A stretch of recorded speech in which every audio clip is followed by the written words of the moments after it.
They're tough to be a fan. Yeah.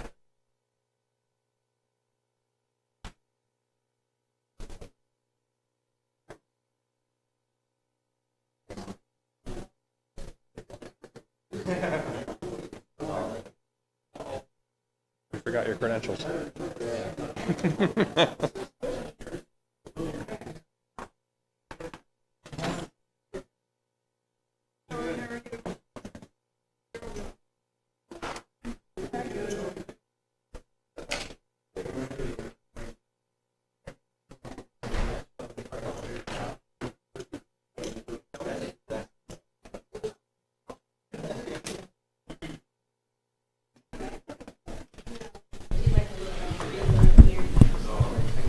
Okay, I'd like to call to order the work session for the City Council for the City of Wildwood for Monday, February 11, 2019. Ms. Meyer, would you please call the roll? Mayor Bolin, Here. Councilmember Gagnani, Here. Councilmember McGowan, Here. Councilmember Bartoni, Councilmember Manton, Here. Councilmember Shea, Here. Councilmember Dillard, Here. Councilmember Dodwell, Here. Councilmember Taylor, Here. Councilmember Bertolino, Councilmember McCutcheon, Here. Councilmember Bope, Present. Councilmember Jordan, Here. Councilmember Stein, Councilmember Werther, Present. Councilmember Garetano, Councilmember Stevens. Here. Okay, thank you. For those of you in the audience, thank you for being here this evening. If you have a cell phone or other electronic device that is on, if you would please turn the volume to silent, we would appreciate it. First item under mayor comments and announcements, I just wanted to bring to the council's attention the issue of the city-county merger and the municipal league's approach to it. There's a memo that was posted earlier today from our co-city administrators that did a very good job of setting forth the background on this. The reason that I wanted to bring it to your attention is because while the city is not legally allowed in the state of Missouri to expend funds on the matter, the Municipal League has requested that petitions be circulated. I believe the petition that the Municipal League, I have you, Councilor Werther. I believe the petition that the Municipal League is suggesting be included is attached to, or I'm sorry, be circulated is attached to the memorandum that was prepared for you. And so it's really here for information relative to that. And if there are any questions or so forth, we can discuss. Councilmember Werther. Yeah, well, I'd like to also point out that should have copies of petitions upstairs in the mailroom at this particular juncture, received from Mayor Tim Bogue of the City of Baldwin. He was kind enough to bring some by earlier today, so we'll have those available for everyone in case you need that as well.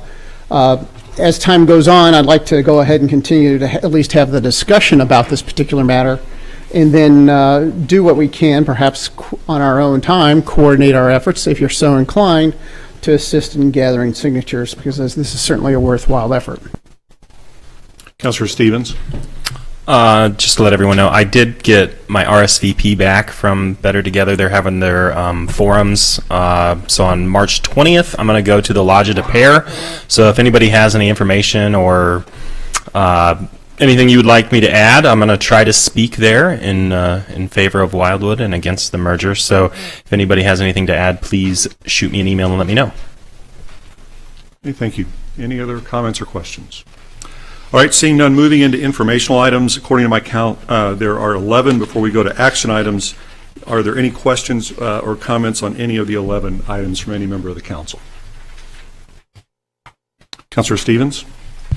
Rick, on the Manchester Streetscape project, when is the timeline for like when traffic control efforts will be going into effect and like when the businesses will be affected? Approximately. Yeah, Councilmember Stevens, frankly, that should be any day. As soon as the weather breaks, I would expect to see utility companies out working. So Ameren should be moving poles, and we should see some work to relocate water lines as well as some AT&T facilities. So those subcontractors or contractors working for the utility companies should be out on the roadway, potentially doing work. We're going to watch them very carefully in terms of traffic impacts and try to avoid situations where they're closing a lane or wanting to close a lane to do their work. And then soon following that, we should have the contractor on board, and they will start working as well after they get notice to proceed from the city. Okay, and so you anticipate both lanes, east-west, staying open during the entire project, or are they going to have to close it down at some point? Generally speaking, and certainly in off-construction periods, both lanes should be open. I'm sure there will be some periods where they'll want to close a lane for a short period of time. We're going to be very careful and watch them very closely to avoid situations where they're impacting traffic. We don't want to see motorists delayed and cause any inconvenience to the businesses that are working, that are on the route at any time. So we'll be keeping a close eye on that, and certainly if you see something, let us know. All right, thanks. Okay, anything else from any member of the council? Right, seeing none, moving then into action items. First, two items from the Administration Public Works Committee. It relates to ward meeting policy. I believe Councilmember Garetano is not with us at the moment, it appears. So my recollection is that was an item initiated by Councilmember Jordan and Councilmember Grignani. Is that correct? Would either of you like to speak to it? Councilmember Grignani? Thank you. Yes, I'd be happy to speak to this. We discussed the policy that currently exists. There were some questions about whether the policy was being followed correctly. Apparently, there was a big discussion about this a number of years ago. I believe that Mr. Marshall, who's seated in the audience, would be aware of that. He was involved in that discussion years ago, as was Mr. Werther. And there was some problems with getting some things changed.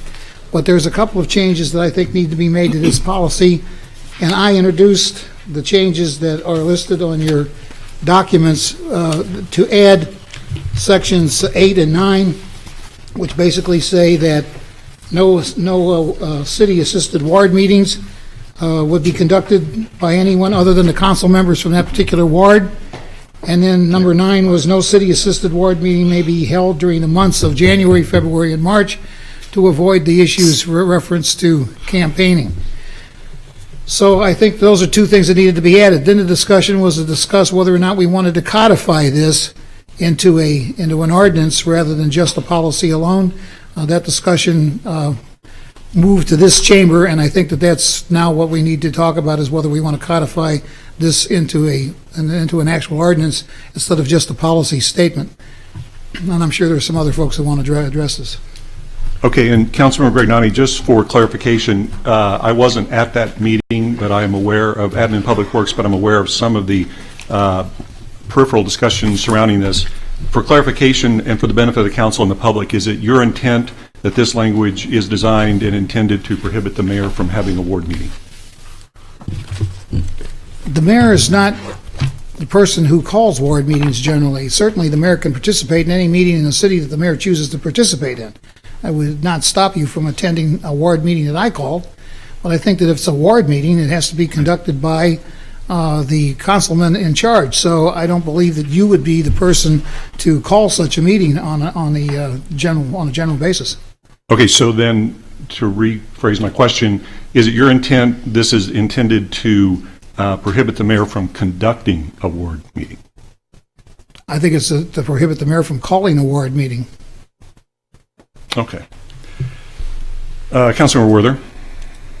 Thanks. One thing on this particular item, after the committee went round and round about this, I appreciate in particular item 9 that was added regarding basically setting out an election season prohibition, January, February, and March as it's described here. And somebody smarter than myself pointed out that, hey, you know what, an election can occur probably up until April 10th. And if we only prohibit January, February, and March, it may still allow a window for people to run through, whether well-intentioned or not, and have a ward meeting early in April before the actual municipal election. So perhaps it makes sense to change or modify item 9 to say no city-assisted ward meeting shall be held no more than 90 or 100 days, I'm flexible on whatever, in advance of an upcoming municipal election. That way, we kind of create a clear window We can back it up from the days, depending on when that election is, whether it's the 1st of April or the 10th of April, and not have anybody run holes through it. Just a thought. Councilmember Shea? Just a clarification on Councilmember Gregnani's recollection of the meeting. I believe the motion was to make those provisions that you mentioned and added and the codification. The codification was not a sort of a guessing game. It was part of the original motion, and that's what we are here to discuss. And in part, and I'll just only add that the reason for the codification was an understanding, at least a recognition, that violating a policy, there's no, for lack of a better word, a penalty for that. And so there's no disincentive for that violation. So, and then it removes all ambiguity about whether or not these are functions of the city council in their respective wards. So just wanted to clarify. Thank you. Councilmember Jordan? So yes, I actually brought this item to the Admin and Public Works Committee, and I placed at each of your positions, if I didn't hand it to you directly, a copy of the city-assisted ward meeting policy. This was, the matter was brought to the Admin Public Works Committee back then by the council to review what the policy should be for ward meetings that are city-assisted, meaning that city funds are in some way involved in that or use of city facilities. And the Admin Public Works Committee came back with this policy and brought it to the City Council. The City Council voted and approved the policy as of October 11, 2010. And so this is the policy. And there are 7 steps to this.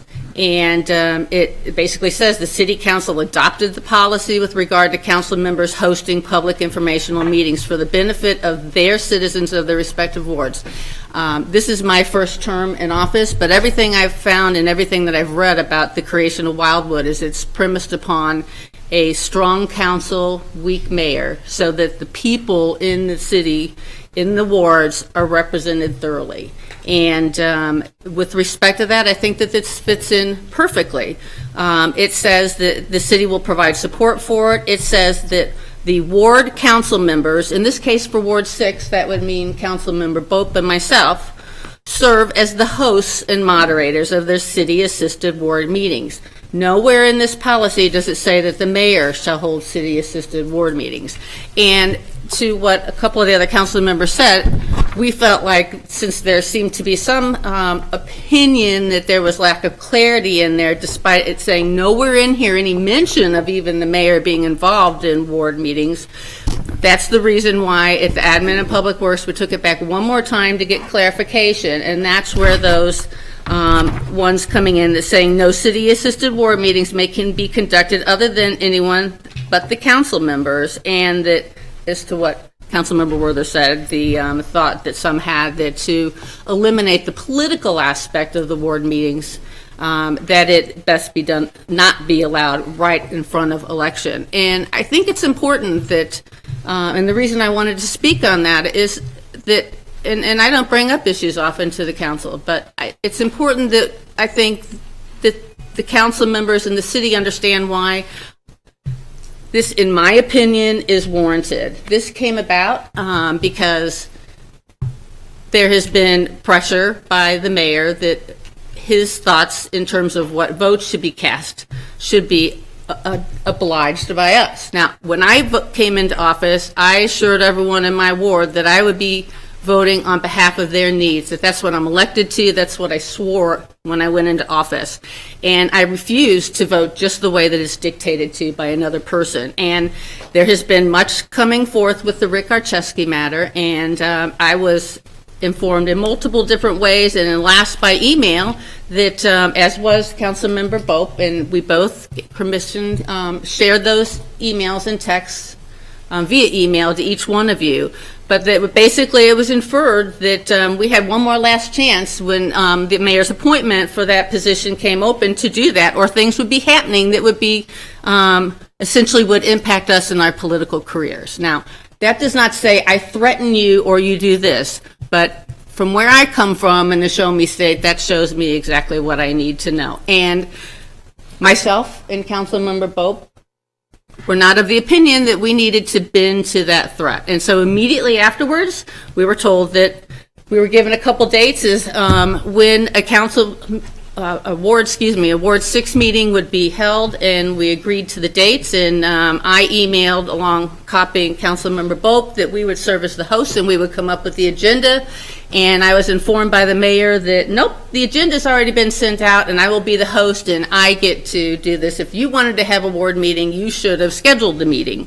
And I said, well, I have not seen, he said, in fact, he says in his email, which I also sent to every one of you, that as you probably already know, the agenda's already gone out. Well, the agenda, I hadn't seen it at that time, but I eventually was given a copy of an e-message that came out through the mayor's, Jim Bolin for mayor, personal Facebook, I think, or his email, and it's a little gray, and I did ask a few times, is this another mayor's ward meeting that I am not allowed to attend? Is it private at his funds or is it city assisted? Never got a direct answer on that, but at the end of the day, it was scheduled to be held in city council. That's use of city facilities. I checked to see about the agenda because I strongly felt that the ward rule said that we get to host the meeting, that these are our constituents, and the city's predicated upon it. In fact, when we were here 2 council meetings ago and saw the measure about my preference that 3-acre minimums per home not be allowed in PRDs in Ward 6, I asked the mayor what his opinion was on that, and he sat here and said from this podium that I am not the mayor of Ward 6. I cannot speak to Ward 6 issues. Well, that just fits in, and that's exactly, I believe, right, that it should be the council members that speak to the constituents and hold these ward meetings as the city's predicated upon. Anyway, I was told that the agenda had already gone out, that we couldn't do it, and it was not 1 or 2 days later, as I confirmed with Amanda Foster, that agenda did go out, and it went out on city postcards that are paid for by the city, making this a city-assisted meeting. And at the same time, I received a copy of the private email invitation that went to select, not all ward residents, but just select ones. And basically, and again, I shared that with all of you, but I know there was a lot in the emails that I sent, so you may not have gotten it. But basically in this email, it does the one thing that I hear about most often from the podium, from the mayor, about not impugning the, I forget the exact wording, impugning the reputation or the dignity or impugning the council members. And yet it says on here that, you know how the obstructionist council members have not gone for my candidate at least 4 times for council, and that we'll be talking about other things about the council members' voting records too. Well, from where I stand, that's a political statement. Ward meetings are not the ones paid for by the city. City funds, in my opinion, and from what I've read in the city, are not meant to be used for political means. The mayor has a right to have any voice he wants to say about what it is that I do and vote for. I don't take away from that. With the ward meeting that we plan on having, the mayor would be invited. But I feel that those ward meetings are not meant for political measures. They're meant to be for the value of the residents to know those things that are important to them. And I think that scare tactic, just putting changes to the 3-acre minimum, certainly for me, it developed a lot of phone calls. I think that was a scare tactic in and of itself, because everyone in the ward is like, oh my God, something's changing to the 3-acre minimums. And it's wrong. It's beneath the dignity of the office. I have just a few more points, and I just want to say that we've had a lot of talk about team building here at this council and how important it is. And I think that using city ward meetings as a political weapon is nothing to do with team building, and it's certainly beneath the dignity of the office, and it's wrong. I think that the ward meeting as described in the current policy is not the domain of the mayor. It details with intent that ward council members serve as the host and moderators of the city-assisted ward meeting. The mayor is never mentioned once in this policy, as you can see. It does not imply or confer rights of participation in a city-assisted ward meeting to the mayor. Would we keep him out of it? No. Are we, oh, by the way, once the mayor found out that I took this to admin and public works, he then sent an email to Councilmember Bope and myself, and he advised us, and he copied several staff that are sitting here in this room, that this item of us trying to stop 1 him minute in courtesy, future- Councilmember Jordan. Pardon? 1 minute courtesy remain, one minute remaining. That he would be also adding this to the agenda of our ward meeting. Just another little knife gotcha moment. So he, as I said, claiming the agenda had been already distributed is false. I think lying is beneath the dignity of the office. I think distributing emails from an unofficial email source using city marks and copyrighted material and use of city logos, which again is another policy that was approved in 2010, is also wrong. So with due respect, I appreciate everyone taking the time to listen to me opine on this subject. I would like to make a motion, if I find my paper, a little emotional about this today, and you'll bear with me. I had to say goodbye to my dear canine friend today. I'm not in the best of mental state, but I move that we codify the city-assisted ward meeting policy with the provisions that were overwhelmingly approved by the Administrative Public Committee, and that we vote on that. Is there a second to the motion? Yes, I'll second the motion. So we have a second from Councilmember Grignani. Councilmember McCutcheon? Yeah, my concern is with ward members not being able to hold meetings in January and February. Ward 5 is going through a couple of different issues, and it's something that is time on a timeline, and we need to be able to maybe hold ward meetings because of that. If you don't want to make them political, I'm all good with March and April, but January and February, I'm not good with. I think that's time that you need specific things for specific wards to discuss. Do you want to make an amendment to that? Yeah, I'll make the amendment. Councilmember Jordan, please. Councilmember McCutcheon, go ahead. I'll make the amendment that we codify all of the items except we delete January and February for ward meetings. Is there a second to the amendment? Seconded by Councilmember Shea. So now discussion is on the amendment. Councilmember Grignani, I had him on the list first. Is your item on the amendment from Councilmember McCutcheon? It's not on the amendment Okay, so specifically, but a hold just- clarification for Ms. Shea. Okay, hold on just a clarification on the amendment or on the main motion? It actually deals with the whole thing, and in fact, there was a question I was going to ask Mr. Werther about that Section 9, which we are doing the amendment on. Anyway, can I proceed or not? Go ahead. We'll see where it goes. Okay, first of all, as a clarification, Ms. Shea was correct. We did pass the modifications for the policy at the Admin Public Works. It was the codification we brought to you, which we're dealing with now. And on the issue about the time frame for having these, I don't have a particular problem with taking out a couple of months as long as it's understood that these cannot be used for political campaign purposes. If that's agreeable with everybody, then I have no problem with that. But otherwise, I would reject that concept. Councilmember Taylor, I had you on the list next. Are you on the amendment or the main motion? Main motion. Councilmember Stevens, amendment or main motion? Amendment. Can I make an amendment to the amendment to add April in there as well? Oh, I did. I had April in there. March Oh, you and did? April. Okay, I'm sorry, I missed that. Thank you. Okay, now voting, Councilmember Bartoni. So whether it's the amendment or the amendment to the amendment, I don't mind it being March and April, but can we just put under before the election? Because if, the election could be April 2nd and, a ward member or a council member may want to have a meeting just to introduce himself to the ward also. So is there a problem with doing it just before the election? March and April before the election. Yes. I'm fine with that. Without objection, that'll be the amendment. Councilmember Gowan. Just a thought. What if we allow it during the January, February time frame? What if during that period of time, anybody that was running for office, whether they're an incumbent or otherwise, would have the opportunity to at least speak at a ward meeting held during that period of time leading up to the election. I understand the desire to keep the politics out of this, but quite frankly, that's pretty tough to do. Given that we're all by choice in politics, it is. City Attorney Young, you want to respond? Do you have any response to Councilmember McGowan's comment on that? That raises a couple of issues that I would want to vet before giving a yes or no answer to your question.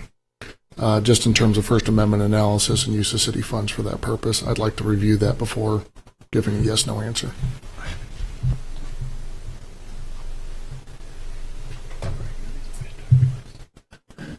And he is twice on each issue. So on the amendment and on the... Okay, so any further discussion on the amendment? Councilmember Grignani? Yeah, I hear what they're saying. This is about the amendment, of course, but let me offer an alternative. Suppose we eliminate any ward meetings between January 1 of the initiating year and to one day following the municipal election in April, with the exception of an emergency situation. Would that satisfy you? Are you talking to me? Yes, I'm asking you. I think it's going to be hard to define what an emergency situation is. So, I'm still March and April.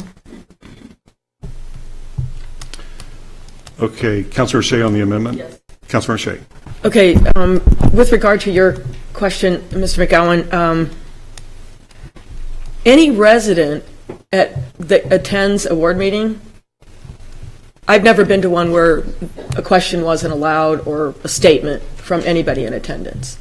So a ward meeting where an elected official, an incumbent is hosting, and a filed candidate is also in present at the meeting, nothing would preclude their participation any time of year that you're holding a meeting.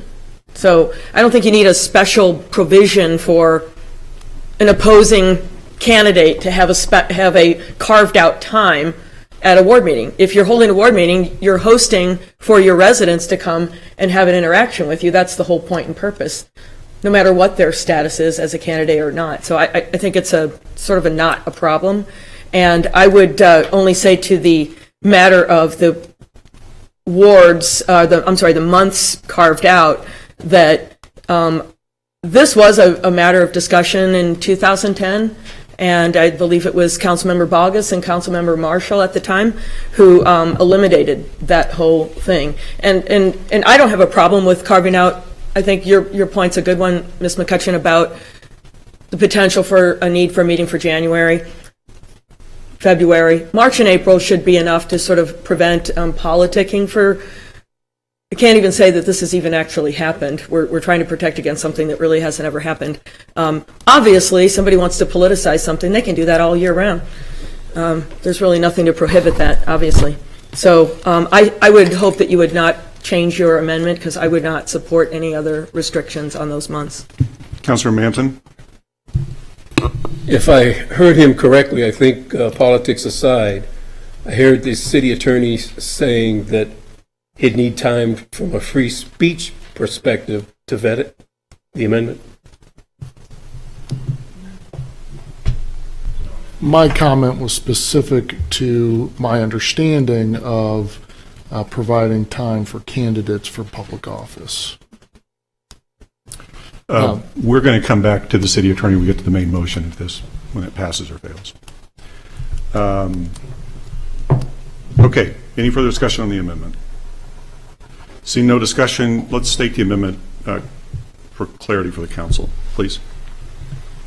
Amendment to codify all items with the removal of January and February for ward meetings, and not before March and April before the election. So just on the amendment, I think the amendment was to change section 9 to read something different than what is set forth before the council. The main motion was to codify? No, the amendment. Okay. I think it had to do just with Section 9.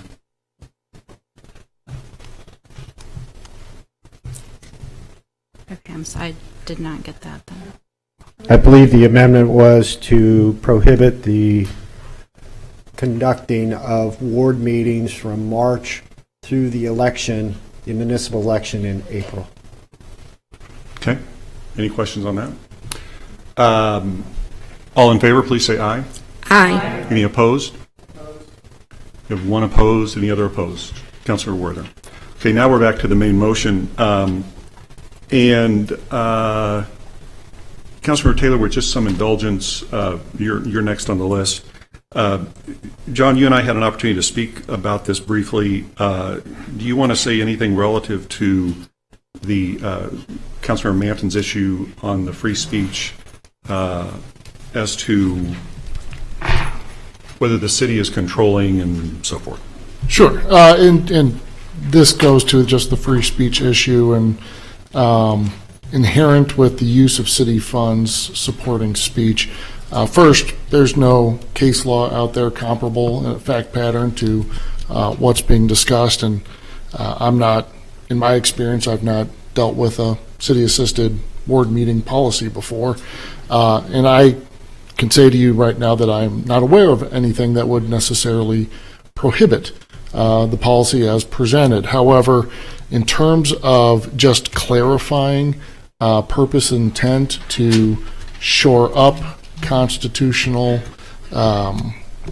issues involved with government speech, which inherently this is what this is, or is intended to be, I believe. I think some review and tweaking of some of the language in here may be prudent, but I would like time to further review that. Thank you. And just as a practical matter, one thing I wanted to say, so as elected officials, any of us can do things privately, so the crux of this relates to city-funded. So the trustee meetings, I know, Councilor Jordan, that I did for Ward 6 that I paid for, you were upset with that. So now we have a city-paid-for ward meeting where you're invited and you're on the card, and we're going to be all sitting at the table, and you don't like that. I was not. Councilor Jordan, I have the floor. When I'm done, then but you'll you have it. misrepresented me. Councilor Jordan, you'll have your chance in just a second. Okay. So all I want to say from a practical standpoint is, in effect, what you're proposing is that another elected official not have the same benefit that you have. In other words, if I want to have a ward meeting, which I can do, would need to pay for it myself. So that's really where this gets to from a practical standpoint. Councilmember Taylor. Yeah, where I get tripped up on this whole thing is the use of the term ward meeting. And I was as a non-voting member at the committee hearing, and I asked a question regarding budget, and I know this is not exclusively a budgetary issue, but and I understand your concern, Ms. Jordan, about feeling that there's an infringement. I think we need to be careful not to step on each other's toes and to follow protocols. And I felt that the policy was a suggestion of protocol, and also when something would be paid for by the city and not. I do have a concern that we don't handcuff the office of the mayor, regardless of who is in the office, of having meetings with residents and using city funds to do that. So I believe,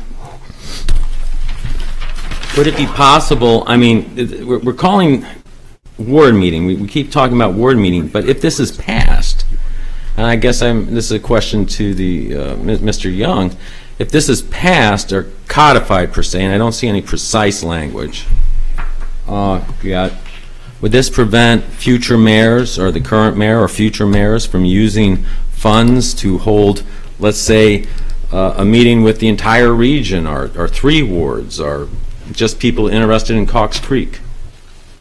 I don't believe it would.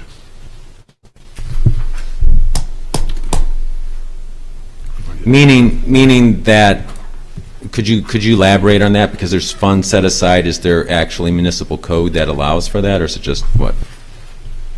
My understanding is that there's a budget item for city communications or city outreach that the mayor is authorized to use for those purposes or similar purposes.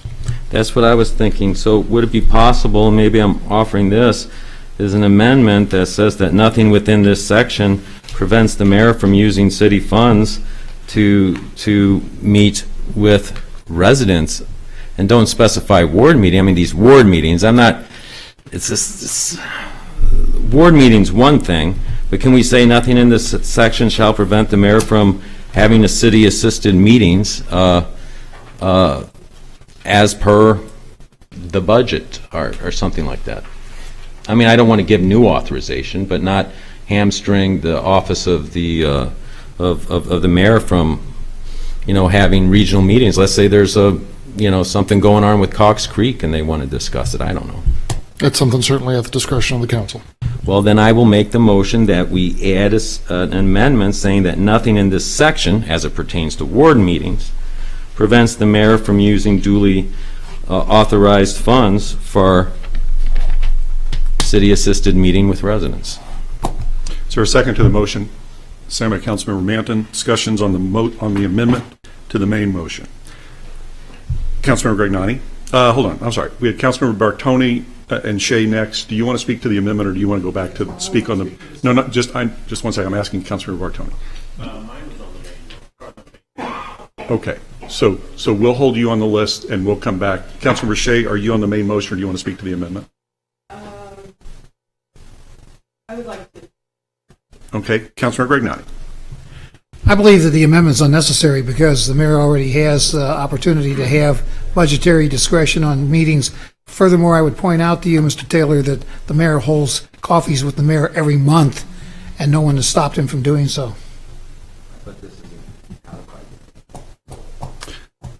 Okay. Any other discussion on? You were going to give me an opportunity to Councilmember speak to your Jordan. alignment. Councilmember Jordan. So you made a statement that I was opposed to you holding a privately paid meeting. What I was opposed to is that you held a Ward 6 trustee meeting, and you sent invitations to every other trustee on my trust. I'm a trustee as well, and that you would not even deem to answer my email to say I wanted to attend as trustee of my neighborhood and as a council member of the ward. That's what I disapproved of. I did not say that you could not have a meeting, and you chose not to invite me, and there was nothing that I could do about it, and I never once said that was against your rights. Okay. So I disagree with the way you presented that. That's fine. What I disagree with is the use of a city-assisted ward meeting as a political weapon, as a punishment for not voting the way that you want Councilmember Jordan, we need to to do. keep germane to the amendment on the floor, and the amendment on the floor is to allow use of funds for city-assisted meeting. And I just want to say that there is no precedent, to my knowledge, of a mayor in this city, in the city, holding a ward meeting, ever. Whether that precedent makes a difference or not, I just thought that I should mention that. Councilmember Shea. So where is the policy for the coffee with the mayors? Where's that written policy? I'm not aware of a policy on that. Right. So what we have here is a policy that's very specific to ward meetings for a reason. And as Councilmember Jordan pointed out in her opening statements, it specifically lacks language regarding the mayor because it's not written for the mayor. The mayor has the opportunity to hold monthly meetings with constituents, paid for by the city, and it's called Coffee with the Mayor, for which there is no policy, for which rules are randomly inserted, and nobody is there to challenge it, and if you are conveniently left out. I suggest that if you're worried about city-assisted meetings and policy, that you start with those. and leave this policy as it was considered and debated in 2010 and now in 2019, the arena for the elected officials for those wards for which it was written. Are you speaking on the amendment, Councilmember Shea? I'm speaking against the amendment because it's not necessary, as Councilmember Gregnani pointed out. You have the opportunity to use city funds for meetings with residents. No one has impeded your opportunity to do that, and you do it with no policy. So if your concern is about policy as related to mayor function and city-assisted ward meetings, start with a policy independent of the city council. So just for clarification, I guess the same question I asked Councilmember Gregnani earlier, is it you and the rest of the council's understanding that if this passes in its present form, that whoever the mayor is would be able to have whatever meetings the mayor wishes to have, as long as they're not called with residents, as long as they're not called ward meetings? Is that? Are you asking me? I am, because I think that's what Isn't I heard that you kind of say. what you did? I mean, you kind of just made up the Well, I'm copy asking of you the the mayor. question, so if you want to answer the question, I'm just. Rephrase the question, please. So is it, I'm trying to get clarification for the council. So is, and this relates to what I asked Councilmember Gregnani earlier, is it the intent of you and I guess the rest of the council that if this passes in its present form, that it would not prohibit whoever the mayor is from having meetings with residents with city expense being included for that, as long as they are not ward meetings? The amendment that we're being asked to approve, correct? No, the actual policy as it, whether it's amended with this or not. The actual policy, I believe, is designed to make the hosting and the invitation and the scheduling and the agenda the purview of the city elected officials, For the ward council, meetings. for ward meetings. Okay, so the mayor could have other meetings, whoever the mayor is, with residents, city funded, correct? You're doing that, aren't you? Okay, I'll take that as a yes. All right. Well, I mean, Councilman- no, I mean, I think it's worthy of clarification. Well, I know, that's why I've asked it 3 times, but. Okay, you know, look. You don't have to answer. No, I want to just- answer it, Okay, well, then go and I ahead. don't want to be patronized while I do. Nothing is prohibiting, nothing stopped you from hosting Coffee with the Mayors. You didn't seek council approval. You did it without policy. There's nothing in this suggested policy that it is speaking to that. Absolutely nothing. Is that clear? Okay, I think that answers it. Thank you. Councilmember Bartoni, did you want to speak? I had you on the list. On the main motion. Thank you. That's right. You told me that. All right. So on the amendment, Councilmember Taylor, sorry. Yeah, just in response to this, nothing prevents. The reason why I was seeking the clarification is because we are creating something new. It doesn't make any sense to say nothing now prevents you from doing this, but it's on. Thank you. So nothing prevents you from doing this now, but now we're writing new code. So in the writing of the new code, why don't we just make it clear? Why don't we put forth that clarification in there? It said that it's not necessary. I don't agree with that, because what if a future mayor wants to have a meeting with just Ward 4 and 3 regarding an issue? Would that be considered a ward meeting? I don't think we should say, well, you have your coffee with the mayor, and that's the only type of meeting you can have. Also, just logically, I'm concerned with the fact that we're going to be enacting a new piece of code, and we're arguing that nothing prevents you from doing this. We're going to enact a new piece of a code. We don't need any regulation, because based upon what you're doing now, but what the mayor is doing now is based upon the current code. I would support this if we could have clarifying language, that nothing in this section prevents the mayor from using funds to have city-assisted meeting with residents. Why not? Why can we not put that in there? If it isn't, I will vote no on the main motion. But again, I'm just saying that logically, I don't understand what people are saying. We're changing the law if we vote for this. We can't say, well, the way things are now, you're doing this. We don't need clarification in the law as we set it forth. We're setting forth new laws, so we want to be clear. Councilor Stevens, speaking on the amendment. Yes. So Yeah, the mayor is the mayor of all wards, so I don't think that the mayor needs to show favoritism towards one ward or two wards to hold specific ward meetings. If he's the mayor of everyone, everybody should be invited to a mayor's meeting. He is the mayor of the entire city. If elected representatives want to host meetings for their specific wards, for their specific issues, then that's why we have this policy in place. So I would like Admin Public Works to take up the issue of mayor-hosted meetings and city-funded meetings by the mayor. Give him a budget, let him do whatever he wants within that budget, but it should include all the residents that he represents and not just specific wards, so that, you know, any mayor, not just this mayor, but the next mayor, doesn't use a ward meeting for political purposes, you know, to go after specific issues in a specific ward. So I don't see the need for this amendment. I do like the overall motion that the meetings should be kept to just the council members. So, point of information, I think with that logic, it would mean council members could not have anything other than a ward-wide meeting and cannot meet with trustees, because it would be the same logic.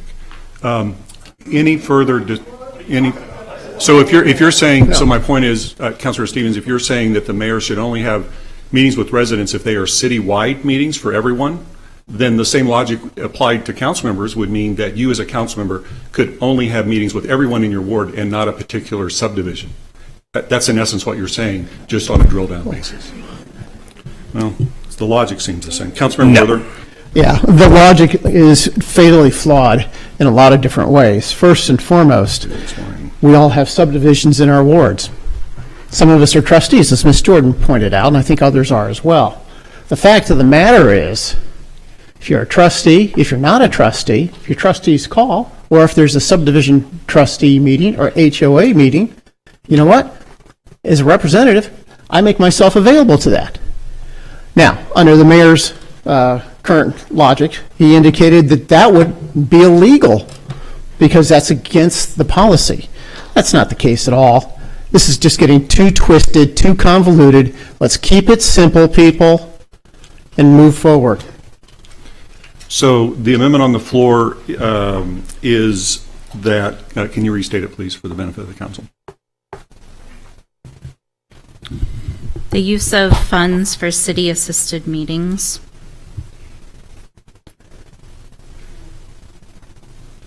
Okay, so I think the amendment was that, and Councilor...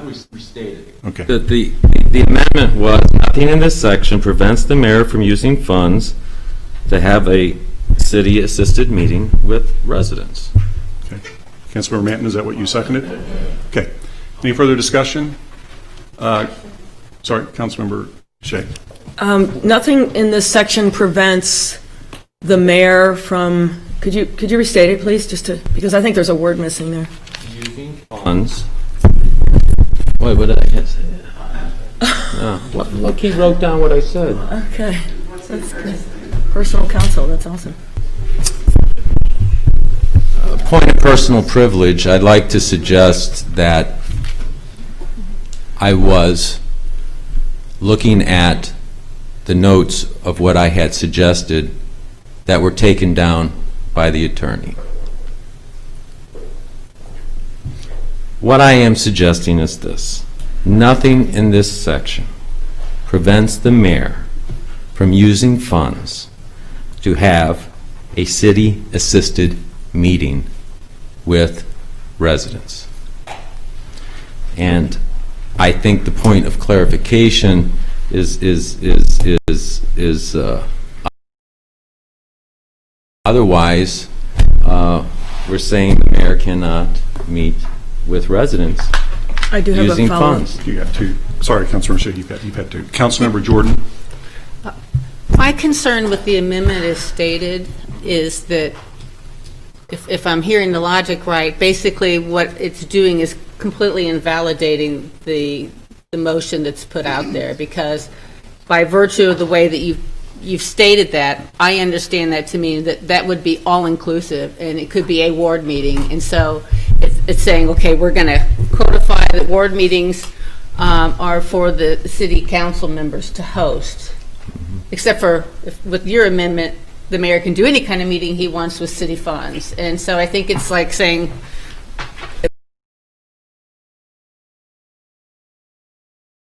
your amendment, that he can then in turn host these city ward meetings. And I think it's been very clear that the ward meetings are meant to be hosted by the council members. Well, if you're asking me to clarify or amend, I would be willing to do that.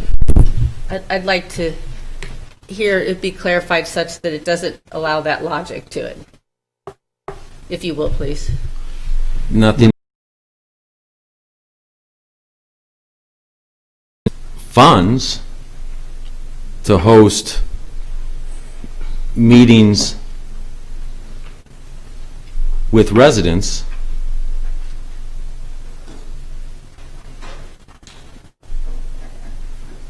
and then we would have to say non-ward meeting with residents. We'd have to say non-ward meetings with residents.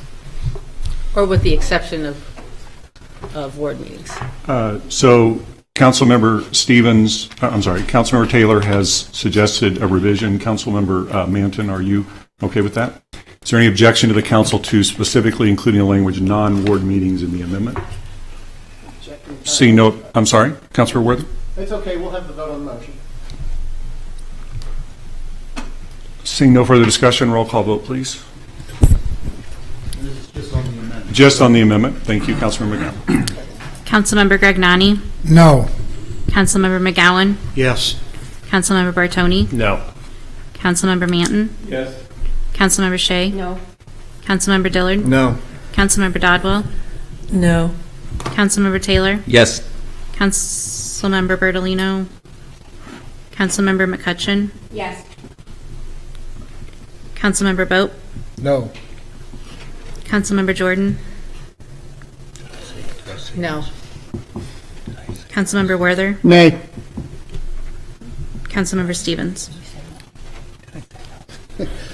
No. Oh, I'm sorry. Sorry, Councilmember Garetano? I'll abstain.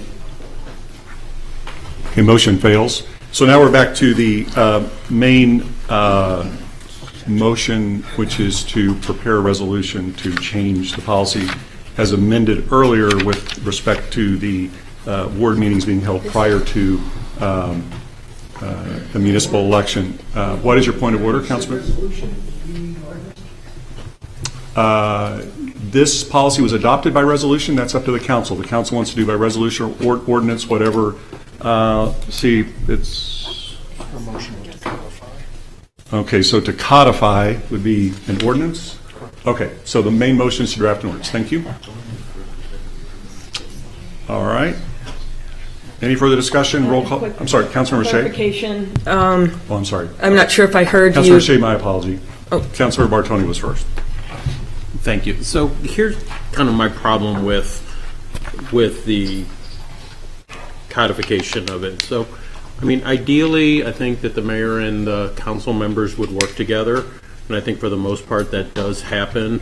But what if a council member doesn't want to have a meeting?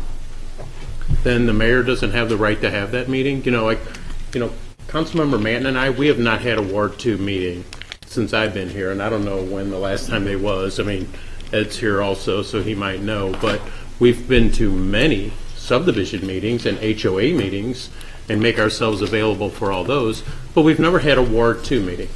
So if the mayor said, hey, I want to have a Ward 2 meeting, I wouldn't be upset about it. It'd be, okay. Now, if I had one scheduled for March 30th and he said, no, I want to do it on March 15th, you might wonder why his intentions are that way. But to be able to just say you cannot have one, I think that's going way too far. I mean, he is, like you said, Niles, he's the mayor of all the wards. If he wants to have a meeting, he should be able to have that meeting. And I don't know. I'm just not going to support it just based off of that. I mean, I think if he wants to have a meeting, he should have a meeting. Okay, any further discussion? Councilmember Shea, I'm sorry. Yeah. Okay. First off, I want to make sure that the motion is read properly, and that is to codify and with the inclusions for the limited months and the prohibition of a mayor's involvement. No. Okay, that's why I'm asking. Okay, Councilmember Shea, just a second, Councilmember Gregnani. Councilmember Shea has the floor. Thank Go ahead, you. Councilmember And Shea. I will accept whatever correction anybody would like to make. That's why I'm clarifying it, for my benefit and the well of anyone else listening. And I would only comment to Mr. Bartoni's statement that the council policy, the codification is necessary because we have a violation of the policy, and for which there is no penalty. And it leaves the council ward representatives without Councilmember Shea, I'm going to take the privilege of the chair. Point of information. There was no violation. Actually, the meeting request that I sent was cleared by legal counsel for the city. Okay. Go ahead. I tried to get this question answered at committee, and our legal counsel refused to answer it. And that is item number 4. Ward council members serve as the hosts and moderators of their city-assisted ward meetings. Any other person that does that is a violation of number 4. That's pretty easily understood. This contortion, this constant attempt to contort plain text language into meaning something that is not what it means is a problem. And it's why we end up in these strained conversations for very simple premises, which is protect the authority of the council in hosting their ward meetings. That's what this is about. And logically, people elected, mayor and otherwise, should be able to read and respect that policy. And what we're finding is we have an abuse of that policy. And this is about correcting that opportunity for abuse. Is it restrictive? You could argue that. Does it need to be? Apparently, yes. There's nothing inherently wrong with this. And if the elected officials could be as respectful of the written word and the authority of this council, we wouldn't be talking about this. But clearly we don't have that. It's just like any other law. When you have abuse, municipal code gets written to address it. That's what this is. And I'm sorry that you feel like it's a punitive measure against the mayor. There is absolutely nothing in this policy that prohibits him from using other city resources to hold a meeting. Nothing in here says that. It needs no further clarification. This is specific to council authority. City Attorney Young, do you want to respond to anything that was said by Councilmember Shea? I've made it clear and I've made it my position that the mayor did not violate this policy. Thank you. Councilmember McGowan. It seems pretty clear to me when I read the policy that if Councilmember Jordan and Councilmember Bope wish to have a Ward 6 meeting, and that's what they want to do, that they're more than welcome to do that as a city-assisted meeting, with or without the mayor's presence. It's the way I look at it. And so I really don't see why we're imposing I don't think we should impose a restriction of some sort on the mayor's ability to also speak. Do I have one more time? Councilmember Taylor. Well, we're talking about the main motion now, correct? So, as I said, I'm not going to support it if we don't have the amendment, which people say is unnecessary. But the reason why I believe it is necessary is because we're saying that now nothing prevents, or nothing in this, it's being said that nothing in this would prevent the mayor from holding any meeting he wishes. So if I take that at face value, this does nothing. So I don't believe that the intention of this is to do nothing. So if this is going to have effect, I think we need to have clarifying language, so I won't be supporting the motion. Okay, see no further discussion. Sorry, Councilmember Jordan. If I may respond to your comment. So sorry. If I may respond to the comment that the council members can hold a ward meeting. Actually, we requested as the council members, when the date was decided upon by the three of us, Councilmember Boat, myself, and the mayor, We wanted to host that mayor, and we were not allowed to. We were lied to about whether your agenda went out, and it was co-opted by the mayor. And I just want to remind each of you of the principle. You know, we all said when we do our elections that we stand by the city charter and the master plan, and that's a strong council, weak mayor. And, you know, today you may be lockstep in doing and voting on everything the mayor wants, and he's not going to co-opt your meeting. But tomorrow there could be, not tomorrow, but maybe 2 years from now, a different mayor that may not be in agreement with you, and it could be your meeting that's being co-opted. And at the end of the day, the fundamental right for ward meetings should be that of the council members. If you don't want to have a ward meeting in your ward, that's fine.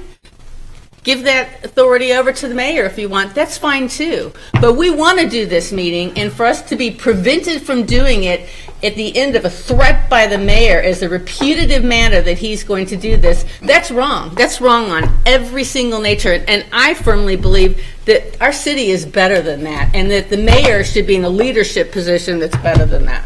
That's all I have to say. Thank The you. mayor he asked for attendance at a Ward 6 meeting that hadn't been scheduled in 2 years. Any further discussion on the motion? Oh, that's a very nice comment, Mr. Mayor. Please call As the roll always, for you final. have kind words to say. Councilmember Jordan, please. Please call the roll for the motion, which is to codify. Sorry?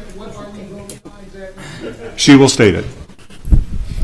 To prepare legislation by ordinance to codify the city-assisted ward meeting policy as recommended by the Admin Public Works Committee, including new item number 8 and number 9, except modifying number 9 to reflect that no city-assisted ward meeting may be held during the months of March and April prior to the election to avoid potential campaign activity.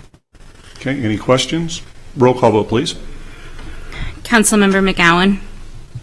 No. Councilmember Bartoni? No. Councilmember Manton? No. Councilmember Shea? Yes. Councilmember Dillard? Yes. Councilmember Dodwell? Yes. Councilmember Taylor? Nope. Councilmember McCutcheon? No. Councilmember Bope? Yes.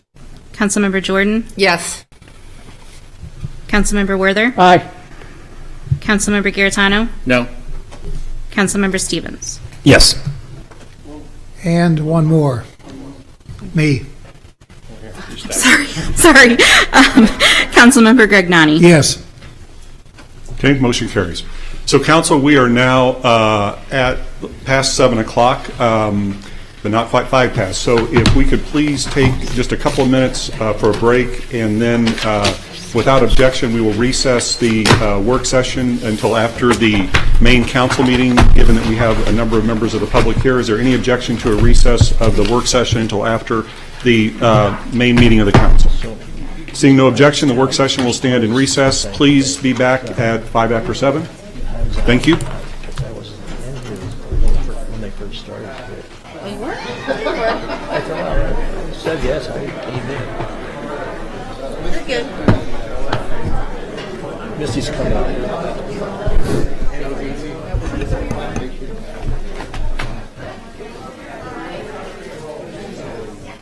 She looks pretty today.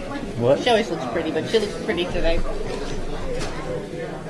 When are you going to marry her and make her a married woman? If I run everything. I don't know if she wants to, but...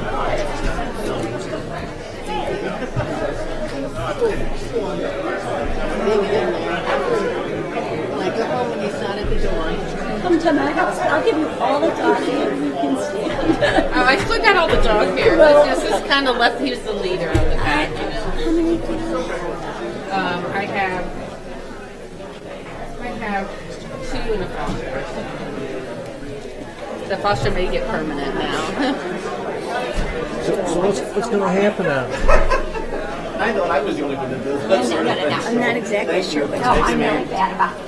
Well, at this point, he's not allowed to do it in the future, whether that'll hold true by the time we have It ours. won't do a thing. And you'll still do it. but we're still going to have our thing. Yes, we'll still have our thing. So when do we get down So I don't know when this goes into effect either, but Well, it's a little bit like, he sure didn't say when I called him a liar, he didn't say I was impugning the dignity, because I have the paperwork right there to show he was a liar. again, it comes in seconds forward, so when it's prior to that. Maybe, he may take that Like, position. here's the deal. We can say that the council's still behind us.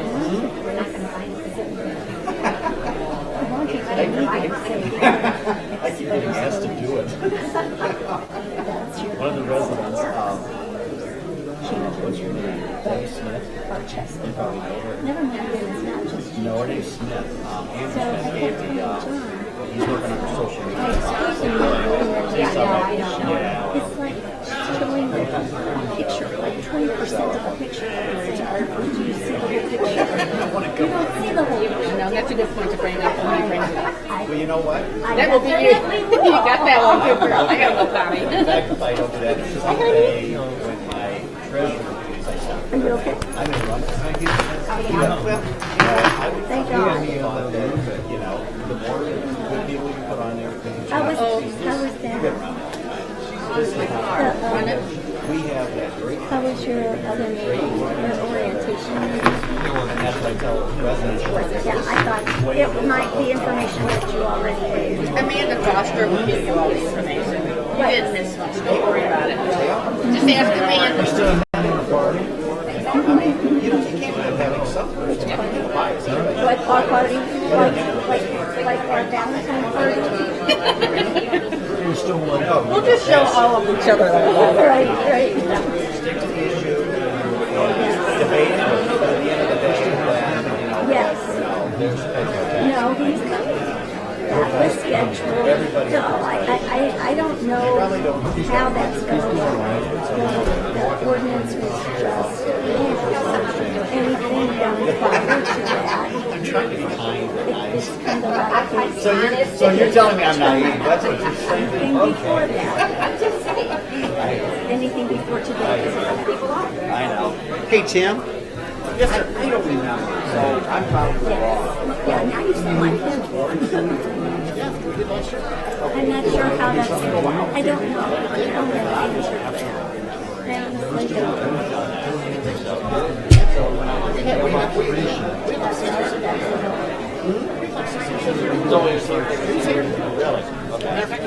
You got me.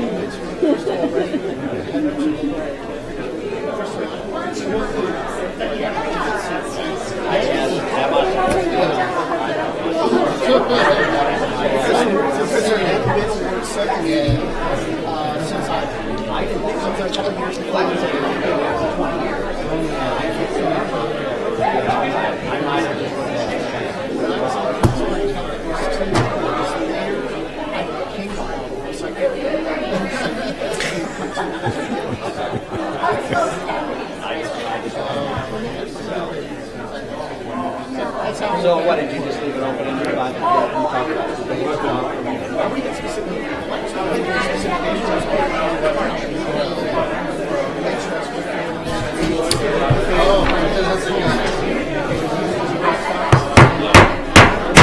Okay, I'd like to call to order the meeting of the City Council for the City of Wildwood for Monday, February 11, 2019. Ms. Meyer, would you please call the roll? Mayor Mullen, Here? Councilmember Gragnani, Here. Councilmember McGowan, Here. Councilmember Bartoni, Councilmember Manton, Councilmember Shea, Here. Councilmember Dillard, Here. Councilmember Dodwell, Here. Councilmember Taylor, Councilmember Bertolino, Councilmember McCutcheon, Here. Councilmember Bope, Yes. Councilmember Jordan, Councilmember Stein, Councilmember Werther, Councilmember Garitano, Councilmember Stevens. Okay, thank you. For those of you with us this evening in the audience, we appreciate you being here. If you have a cell phone or other electronic device that is on, if you would be so kind as to turn the volume to silent, we would appreciate it. We are honored this evening to have Boy Scout Troop 456 with us to lead us in the Pledge of Allegiance. Please proceed.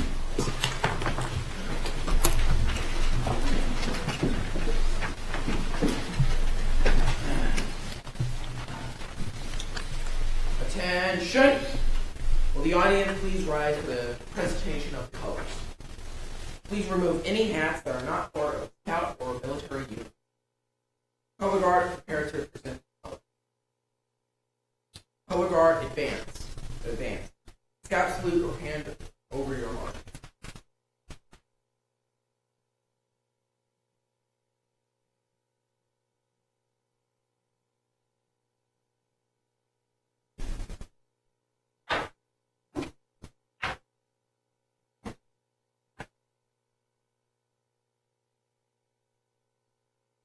Color guard, present colors.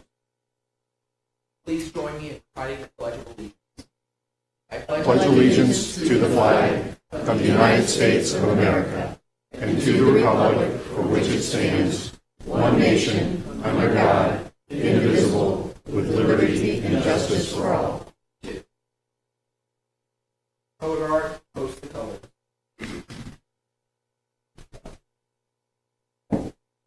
Color guard, honor your colors. 2. Color guard, return. Audience, Thank you.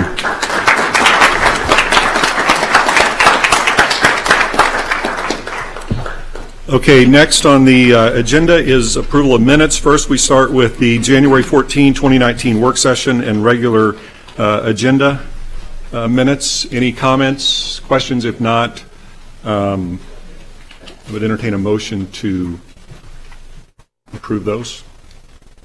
Made by Councilmember McGowan, second by Councilmember McCutcheon. Any discussion? See no discussion. All in favor, please say aye. Aye. Any opposed? Any abstentions? One abstention. Councilmember Werther, any other abstentions? Okay, moving next to the January 28, 2019 work session and regular agenda minutes. Any questions or comments? If not, I will entertain a motion to approve those minutes. Made by Councilmember Dodwell, second by Councilmember Bartoni. Any discussion? See no discussion. All in favor, please say aye. Aye. Any opposed? Any abstentions?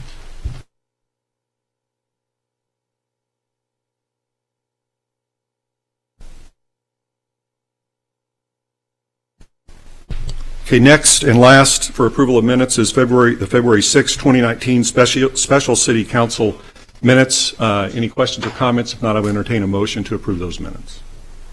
We have Councilmember Regnani. Is there a second? Seconded by Councilmember Stevens. Any discussion on the minutes? Councilmember Stevens. I just had a question. This was not a well-attended meeting. Does this go in the Gazette to show council members' attendance for this meeting?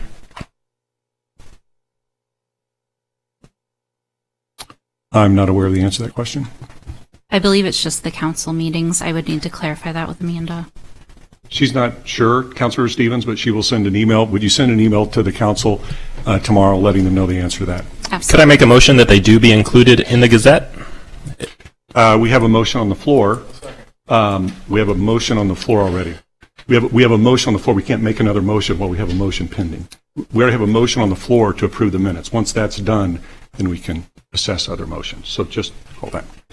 So is there any, so to clear that up, will you please send an email to the council letting them know that? All right. Any further discussion on the motion to approve the minutes? See no discussion. All in favor, please say aye. Aye. Any opposed? Any abstentions? Okay, abstentions, please raise your hand for the clerk. Councilmember McGowan, Councilmember Bartoni, Councilmember Manton, Councilmember McCutcheon, Councilmember Jordan, Councilmember Werther, and Councilmember Garetano. Can I make my motion at this point? Just a moment, please. Okay. Any other abstentions? Okay. Councilmember Dodwell? I abstain as well. Councilmember Taylor? Okay, I believe the motion carries. Now, Councilmember Stevens. Yes, can I make a motion that we include this in the Gazette to show council members' attendance or not? Second. Seconded by Councilmember Dillard. Any discussion on the motion to put this in the Gazette to show attendance of the council? Councilmember Jordan? My concern with that is that it wasn't a traditional council meeting, and it was done in a time frame where many of us had to work, and so it feels a little bit punitive in that we requested it be done on hours that those of us that have jobs that require us to be present, that we couldn't be. And so unless it were somehow put as a special meeting outside of traditional hours or some way made, so I just feel like it might be, it's not like we didn't just show up for a regular meeting, right? We just have, some of us have careers that won't allow us on a whim to show up at 3 o'clock in the afternoon. So that's my concern with it. I understand why you'd like to have it, but there were a significant number of us that couldn't do it on short notice at a time during which we had to work. Any further discussion? Councilor Manton? Well, if there wasn't a quorum, there wasn't a meeting, correct? And if there was a meeting, do they get paid for that, those attendees?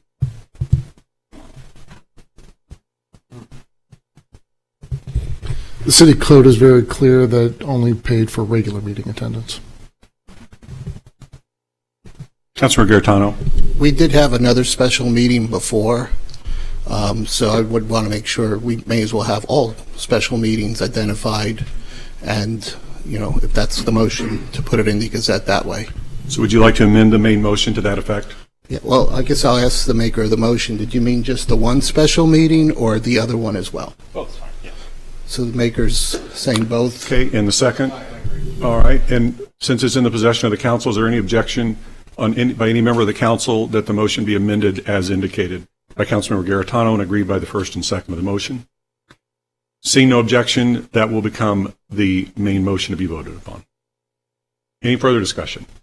All in favor, please say aye. Aye. Any opposed? Okay, let's do show of hands. All in favor, please raise your right hand.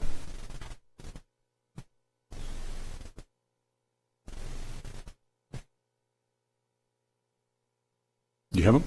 Okay. All opposed, please raise your right hand. 3 opposed, I believe. Any abstentions? Okay, motion carries. All right, moving into public participation.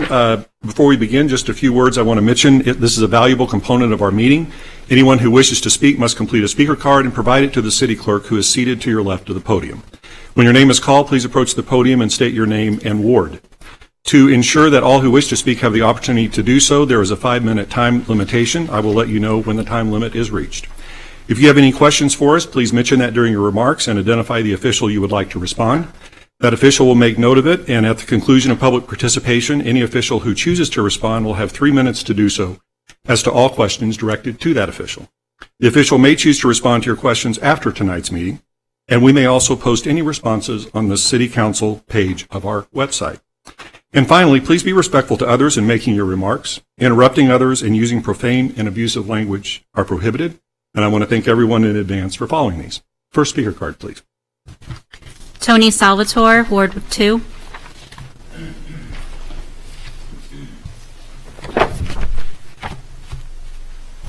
Yes, Tony Salvatore, Ward 2.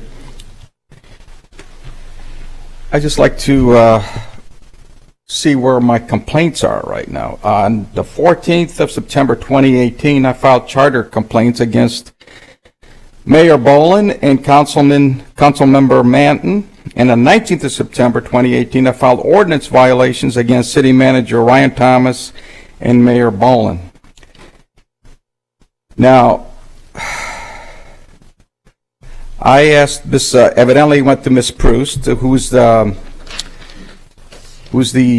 prosecuting attorney, Molly Proust. And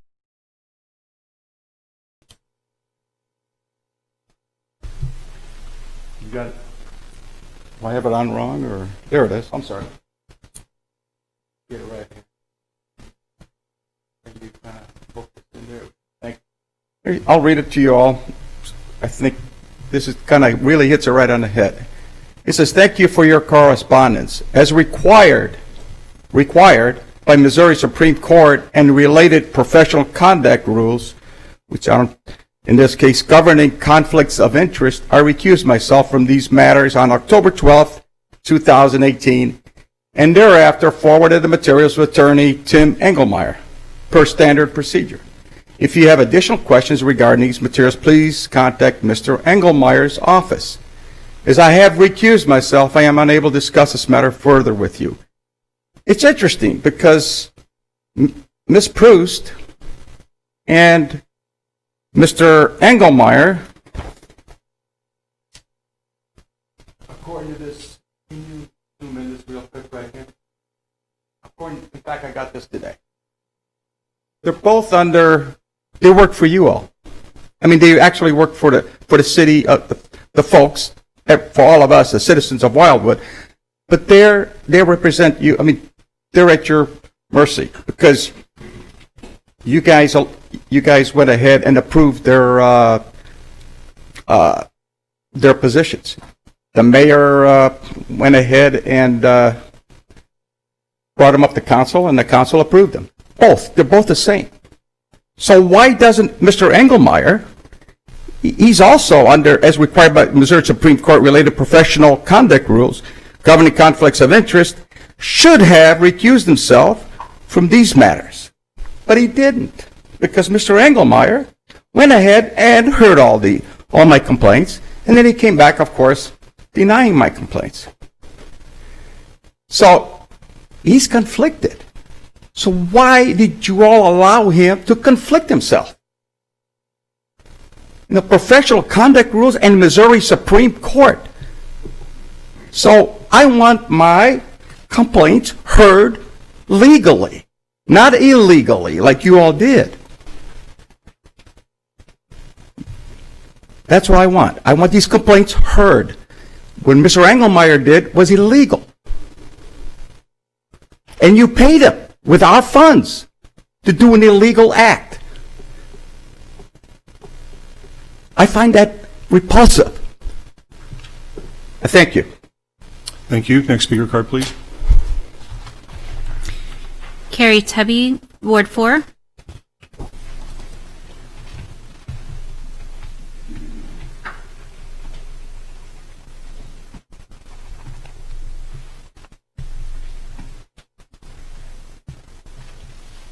Gary Tebby, Ward 4. Good evening, ladies and gentlemen, Mr. Mayor. I have 3 topics. One is what I call the black eye of Wildwood, and that's Cox Creek and the 2 properties that are east of Englebrook, or I think it's Englebrook, the Callahan property, and the Russell Bliss property. Those properties had not been talked about for quite some time, and I'm concerned. The last thing that happened on those properties, there was dumping that was occurring. Sorry. And Joe Vunich was gracious enough to contact the owner, Wesley Burns, and he brought in a high lift and disturbed the soil and removed all the trash that was thrown upon the property. Other than that, I've heard nothing. And I'm really concerned about any future development on either of those properties, given the fact that we have one side still part of the EPA Superfund, and the other one has been I think it's declassified, delisted from the EPA. However, we still don't know what's on that property. I saw the EPA there one day, and I stopped, and I asked them what they were doing, and they said they were removing paints and solvents. I find it very ironic that we have paints and solvents over here, but over here we got dioxin. And they both work together. Transporting oil products and other products from chemical manufacturers to their properties, and others as well.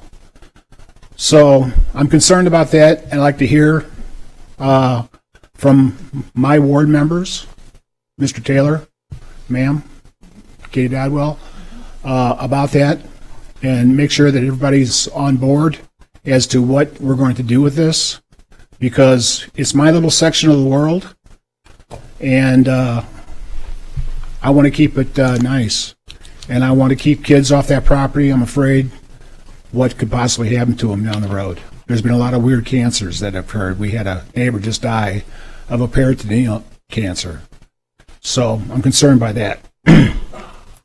Number 2 is the social media. I see a lot of things on social media from the councilman, from the mayor, and frankly, when you're all up here, you're very professional, except for the last bite. Somebody's got to get the last bite in sometimes. That being said, when I read social media, it's like everybody's gigging at everybody else. I saw a video which disturbed me very much. Mayor, you had either a ward meeting or HOA meeting at a public restaurant, and you were confronted by one of their councilwoman, and you threatened to have her arrested. And I'm thinking, that's her ward. That's the people in her ward. Why would you have her arrested? Why don't you invite her in? So I was really concerned by that. And I just would like for all that backbiting to stop. Let's work as a city. Let's do the right things for the community. Number 3, I got an email from the mayor in my mailbox yesterday, and he asked, he says, subdivision trustees, I have copies. Could I pass this out to the council, Mayor? Sure. Thank you. Actually, if you'll give that to the clerk, she'll do that for you. So you can keep speaking and.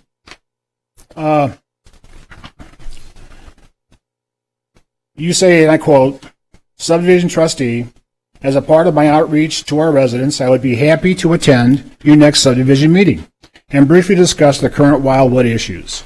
Although there's no set format, I usually make a few remarks at the beginning of the meeting and take some questions and then leave to allow your group to continue with its business.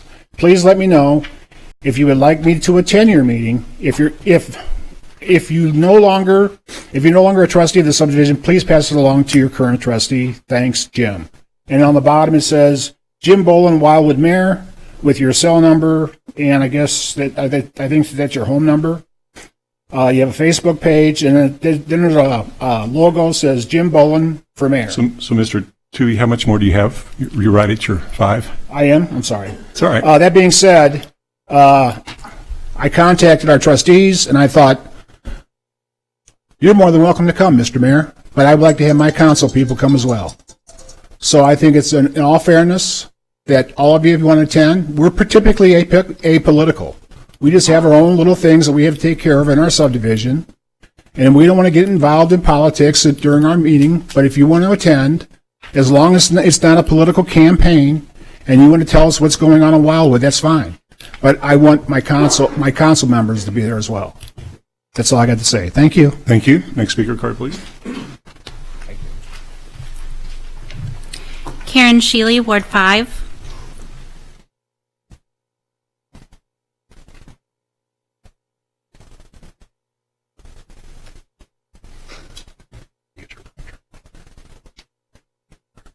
Hi, Karen Sheely, Ward 5. I had a few things to say today, but I'm going to try to skinny it down a little bit.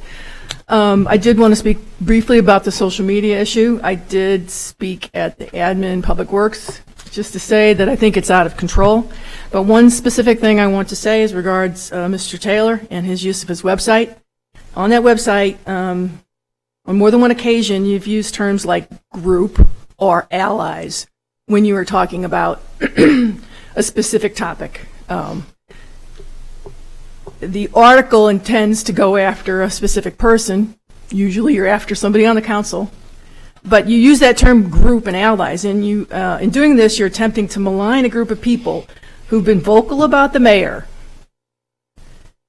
but who may have nothing to do with the topic of the blog. There are those that disagree with the way the mayor has used power in the city, yes. But not all of those who have been vocal on the mayor can be associated with the matters of your blog, since it is well known that you have... Okay, forget that. End of story. Please be careful how you use the term allies.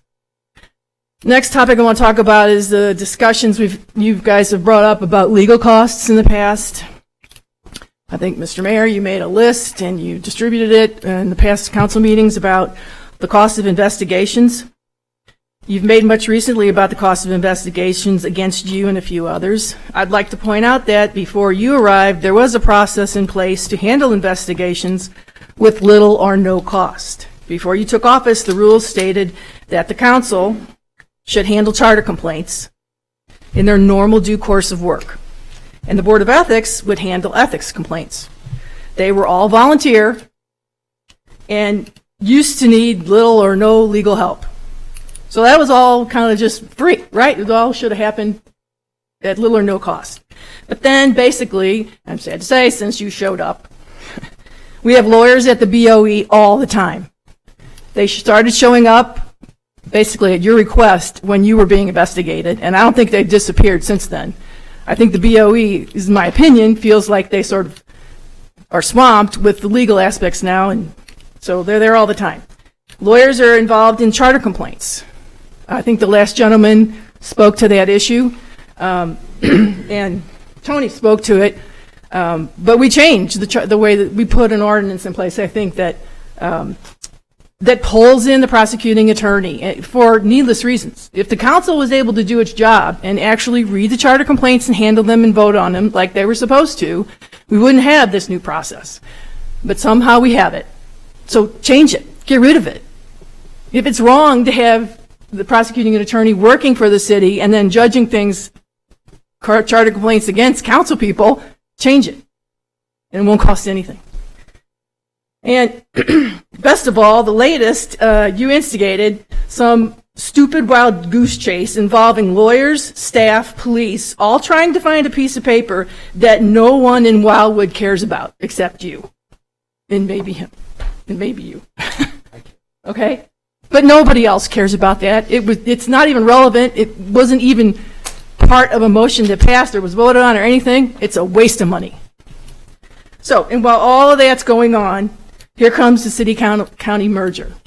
And that's really why I'm here. I've been reading about the petition submitted by Better Together, and what I have to say is this.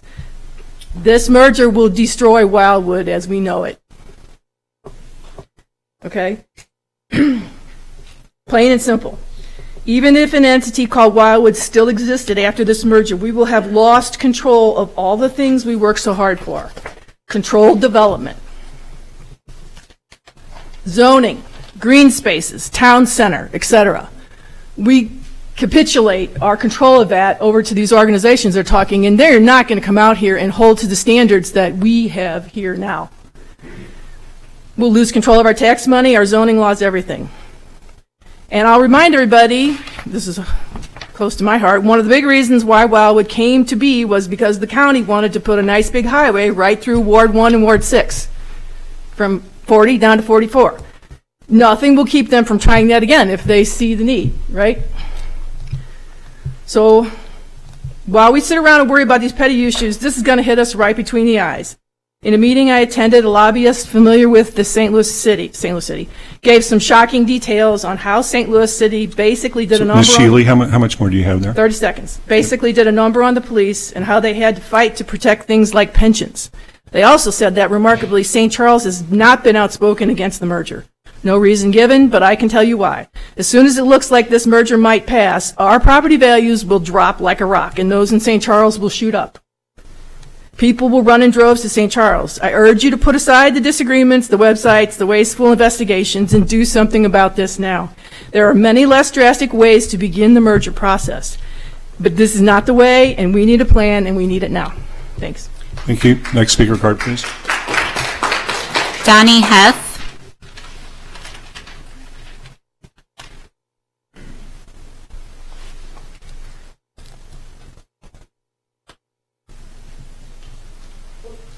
Hi, my name's Donnie Heth, and I'm from Sherman, and I live at 384 Crest Drive. Let me put my glasses on. Can't see a thing. There we go. I share the property line with Bellevue Farms Park. I've been to almost every meeting that Wildwood that has something to do with this park. Bellevue is right in the center of our town and is the heart of our community. When you rented this land, you unknowingly entered into a relationship with us. We are mostly okay with the plans for Bellevue Farm in the plan, including the mention of the historical restrictions.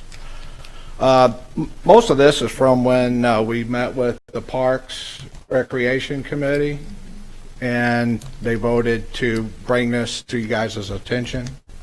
So I don't know if you've even seen that yet, or if you were going to talk about that tonight or not. But I'll go ahead and read this. Mostly we're okay with the plan, but what we were uncomfortable with is the primary focus on connecting Bellevue to the trail network.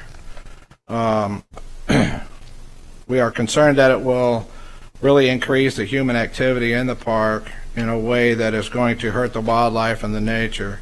The primary purpose you identify in the plan for Bellevue is recreation, but that's not the primary use in the deed restrictions put in place by Mr. Donnelly. The primary purpose is a wildlife and nature preserve and nothing else. To use the words of the deed, the wildlife and the nature's well-being is a primary purpose of the park, and human use is secondary. This doesn't mean we wouldn't be in support of a trail, but the trail should be for the purpose of allowing people to experience wildlife and nature preserve while impacting it as little as possible. This means it should be a walking trail only. We also know what it means to a community when you put a trail through. Many of us really like the Stinging Nettle Trail and the Al Foster Trail. I have property that borders both of those trails, and I've got property that borders Bellevue Farms. But there have also been negative consequences for our community. There already isn't enough parking at Sherman Beach Park, and people are parking on the roadsides, and our only way out and the only way in for emergency vehicles. Sometimes they are parking in the front of our lawns, in the street blocking our driveways. There is also a high rate of trespassing with bikers and walkers coming right through our yards, often doing damage and leaving trash. So when we see that you want to connect Bellevue Farms to the existing trail network, we know that for us it means more congestion, more trespassing, more trash, safety issues. To access Bellevue Farms, you would have to cross the tracks unless you want to build a multi-million-dollar overpass. These tracks are busy with trains, often coming every 15 minutes. If you increase the pedestrian and bicycle traffic, you increase the likelihood of accidents.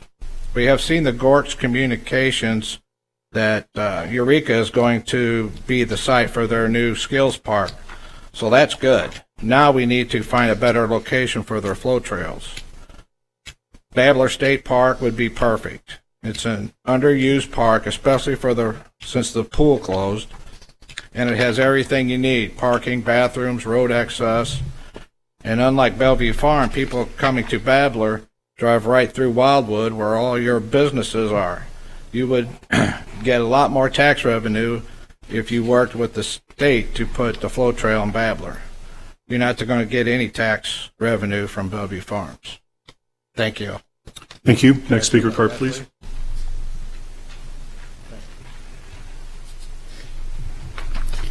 Laurie Meckham.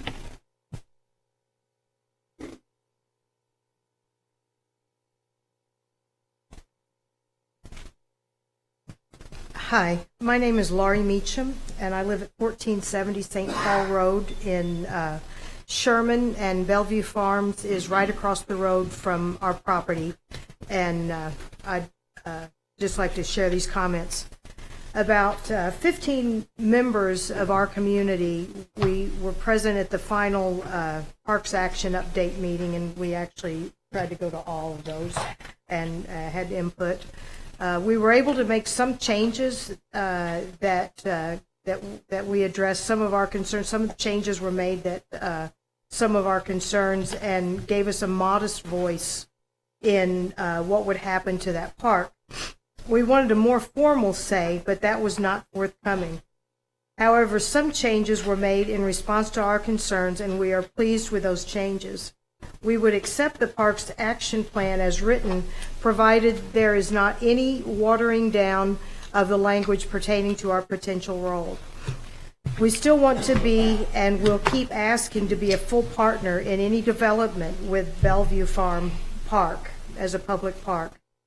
This park is in the heart of our community.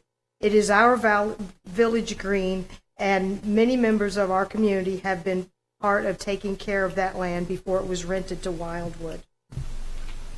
Our goal remains to have conservation preservation be the primary direction of the park, with public access determined by what protects the wildlife, the trees and vegetation, and the natural features of the land to the greatest degree possible. We are concerned that a recreational focus is still primary in the plan, and with the goal to connect Bellevue to the existing trail system. This may not be the best way to protect the park because of the level at which human activity will increase and detrimentally affect wildlife and nature. But we share a commitment with Wildwood to open the park for public use. We hope it will be limited use to maintain a conservation focus. We look forward to the opportunity to begin assisting in the removal of invasive species, which we've talked about more than once. And I'd just like to say that we have attended every meeting that we can figure out anybody's going to talk about Bellevue Farms. We don't get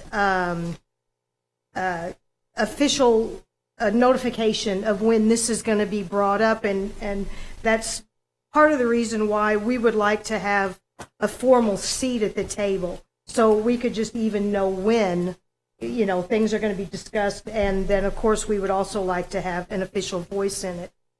We have felt as a whole we've been very well received and heard, and feel very grateful for that, and we just really want the best for Bellevue Farm. It has been a conservation area, and with little public use, and the wildlife are thriving. We would like to know what the wildlife is over there, if there's endangered species, if there's vegetation that needs to be saved, and things like that. And so to go and have a big mountain bike park put in there without any consideration to the land itself is just really not what we think would be a good idea.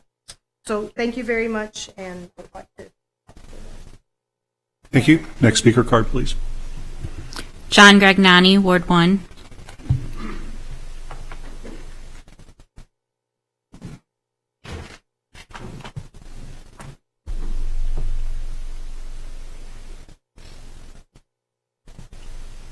John Grignani, Ward 1. I wouldn't be down here except that you told me I already spoke twice, so you wouldn't let me talk anymore. So let me address something here, okay? I don't know if anybody pays any attention to anything I say at all, but I'm going to try. You know, there was a time in Wildwood when things were a lot more peaceful. We accepted the rules and the regulations that we had, and we honored them, and we honored each other. And we did what we had to do because it was the right thing to do, and we didn't need a lot of codifications and legalizations, and God, you lawyers drive me nuts. But then I'm a doctor, so it's understandable. But, you know, it's enough already, okay? Tonight we introduced a very simple notion here, which was that the ward meetings belong to the council members, okay? No big deal. It wasn't intended to cut the mayor out of any meeting. It wasn't intended to stop the mayor from having a meeting of his own if he wanted to at some point. It was to stop him from using this policy against the to take somebody to task and say, I'm going to use your ward to tell them all about you and how bad you are, and have a meeting that they don't really want to have. I think if you came to me and you said, I really need to talk to the people in Ward 1, I'd say, okay, let's arrange a date when we can do that, and both of the council members in Ward 1 would be there with you. And we'd let you talk. We might not like what you had to say, but that's okay. You might not like what we have to say. But the bottom line is, I don't think that we're going to be mean enough to say you can't do that. You get to do your coffees with the mayor every week. Nobody stops you from doing it. You don't need to have a special budget. You don't need to have special money. We don't need to make special arrangements for that. Nobody's trying to stop you from doing that, or for that matter, from anybody from being able to communicate with your residents. It's your responsibility to communicate with your residents in case you didn't know that. So look, folks, we don't need all this wrangling and legalese flowing over the edge of the dais and drowning the people in the audience back here, because you know what? I'm sitting on the end down there and I'm drowning in it, okay? So I know if I'm drowning in it, they must be too. The man who stood up here a little while ago said, we need to be nice to each other. I wish that could be done. I try desperately to try to be nice to some of you, but sometimes you make me angry, and that's not a good thing to do to me, okay? So, bottom line, I want to make nice. I want you to make nice. I want things to be a whole lot simpler than they've been lately, okay? That's all I'm asking. Thanks. Thank you. Next speaker card, please. Mary Ann Rainey, Ward 5.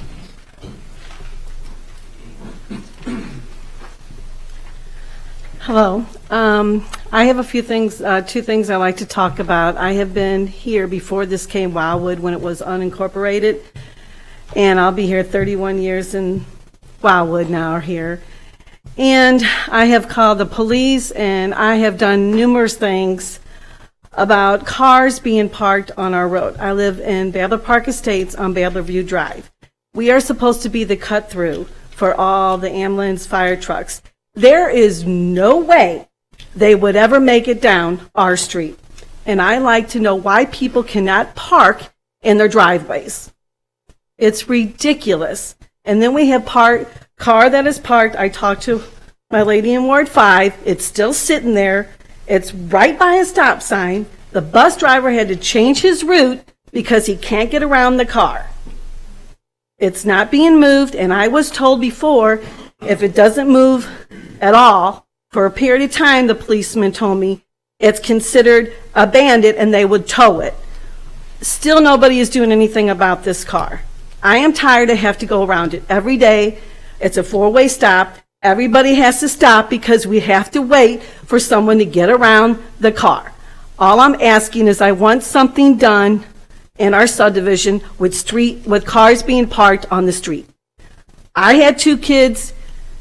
They parked their cars in the driveway. Every morning my husband and I got up, scraped the ice off theirs, moved them out, moved ours out, and moved theirs back in.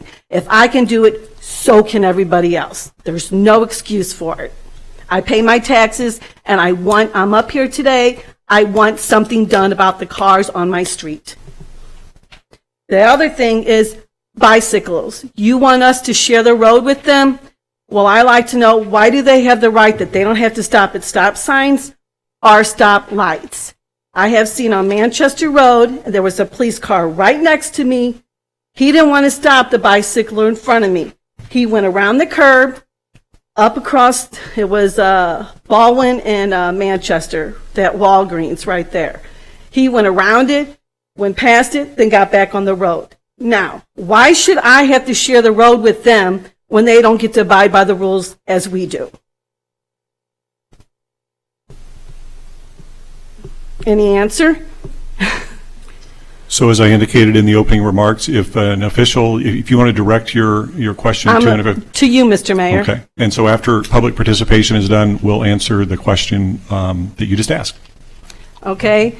I have another question about that too.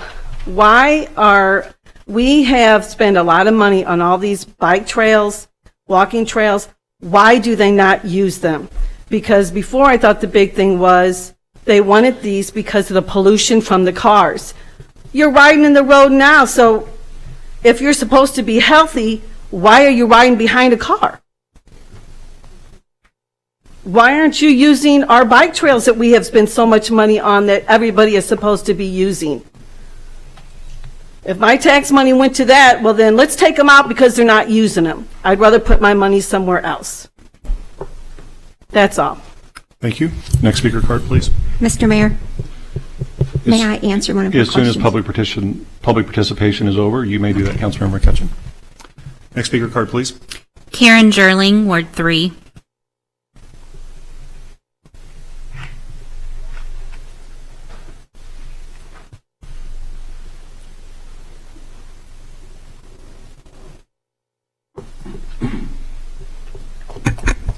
My name's Karen Jailing. I live in Ward 3, and I've lived there for 30 years. I do not like speaking in public. I don't want to be on live stream or videotaped by citizens that do not know what they do with these recordings after tonight. I'm coming forward because of something that happened at the end of the last city council meeting. I'm here to apologize to Greg Stein for the attack by my representative after the closed session part of the meeting. I do not think anyone deserves to be called names, bullied, or intimidated by a colleague. This is a prime example of a hostile work environment. When we elect someone to represent us, we hope they act appropriately with respect and common courtesy for everyone. Obviously, my representative, Tammy Shea, doesn't feel the same way as I do. I started coming to city council meetings about a year and a half ago when I was interested in the bike velodrome. After a very contentious meeting where I felt the representative attacked the city administrator and others on the council for how the free land was received, the donor withdrew their gift. My councilman came and questioned me on why I was there. This made me feel very uncomfortable. I explained my interest in the velodrome and said I did not feel like she was representing me. I explained I haven't seen her at neighborhood meetings in many years. We spoke for a few moments, and there was a young man who had joined us with the same interest as mine in the velodrome. He told me he did not think she was being very nice. With that, we ended the conversation. A few days later, I picked up the phone and called Ms. Shea. I said I think we need to talk in person because there have been some misunderstandings. She responded that she had thought about calling me or writing me a letter. I asked her to call me the next week, that I'd be happy to come to City Hall and meet with her before one of the meetings. I never heard from her. I came to the next city council meeting thinking she'd remember our phone conversation and speak with me. That didn't happen. I decided to let it go, but kept attending the meetings because I thought there'd be a new council representative for Ward 3 would be sworn in soon. I was there the night Mr. Dillard took office and spoke to him and asked him if he could call me about an issue that concerned me about the concession stand at St. Albans Church. I did explain that I tried to talk to Ms. Shea, but she had not returned my call. He wrote my number down on a yellow legal pad. I sat and watched the meeting that night and saw the first business Mr. Dillard wanted to accomplish was attack the mayor. I left that meeting and thought, I'll never hear from him, and I didn't. Thankfully, I contacted another councilman and my questions were answered. It's very sad to me that the people we voted into office to represent us can't be bothered to return a phone call. When I saw Ms. Shea go across the room to attack Mr. Stein, I was so disappointed. When the police feel the need to come to the dais to assess the situation, we have a problem. This is not how people should treat one another, especially when you're in official capacity. If you want to do that on your own time, that's your prerogative, but not when you're representing me. Again, Mr. Stein, my apology. Most people in Ward 3 are nice. What is this council going to do about this situation? Are there any consequences for these actions? No one deserves to get bullied. Even volunteers who brought before the city council for committee appointments shouldn't be bullied. The least some of you councilmen could do is look these people in the eye when you vote against them. That they deserve that. If Ms. Shea believes her actions were appropriate, would she be willing to ask one of her friends or her family member to provide the audio for everyone to hear? Could we put that on the website? My last comments are, I would like the mayor or anyone who wants to attend ward meetings, which I believe should be open to the public. I'm afraid that in my ward that we'll not get an unbiased opinion of what is going on in the city because both of our representatives seem very dissatisfied with everything. There are a lot of good things that happen. I want someone to focus on the good. Lastly, the country lost a great American last week. His name was Don Dingell, Jr. He was in Congress for 54 years. One of the last things he sent to the Washington Post before he passed at the age of 92 was this quote: "Elected officials do not have power. They hold power in trust for the people who elected them." Please don't forget that. Again, Mr. Stein, I'm sorry you did not deserve to be treated that way. Thank you. Next speaker card, please. Ed Marshall, Ward 5.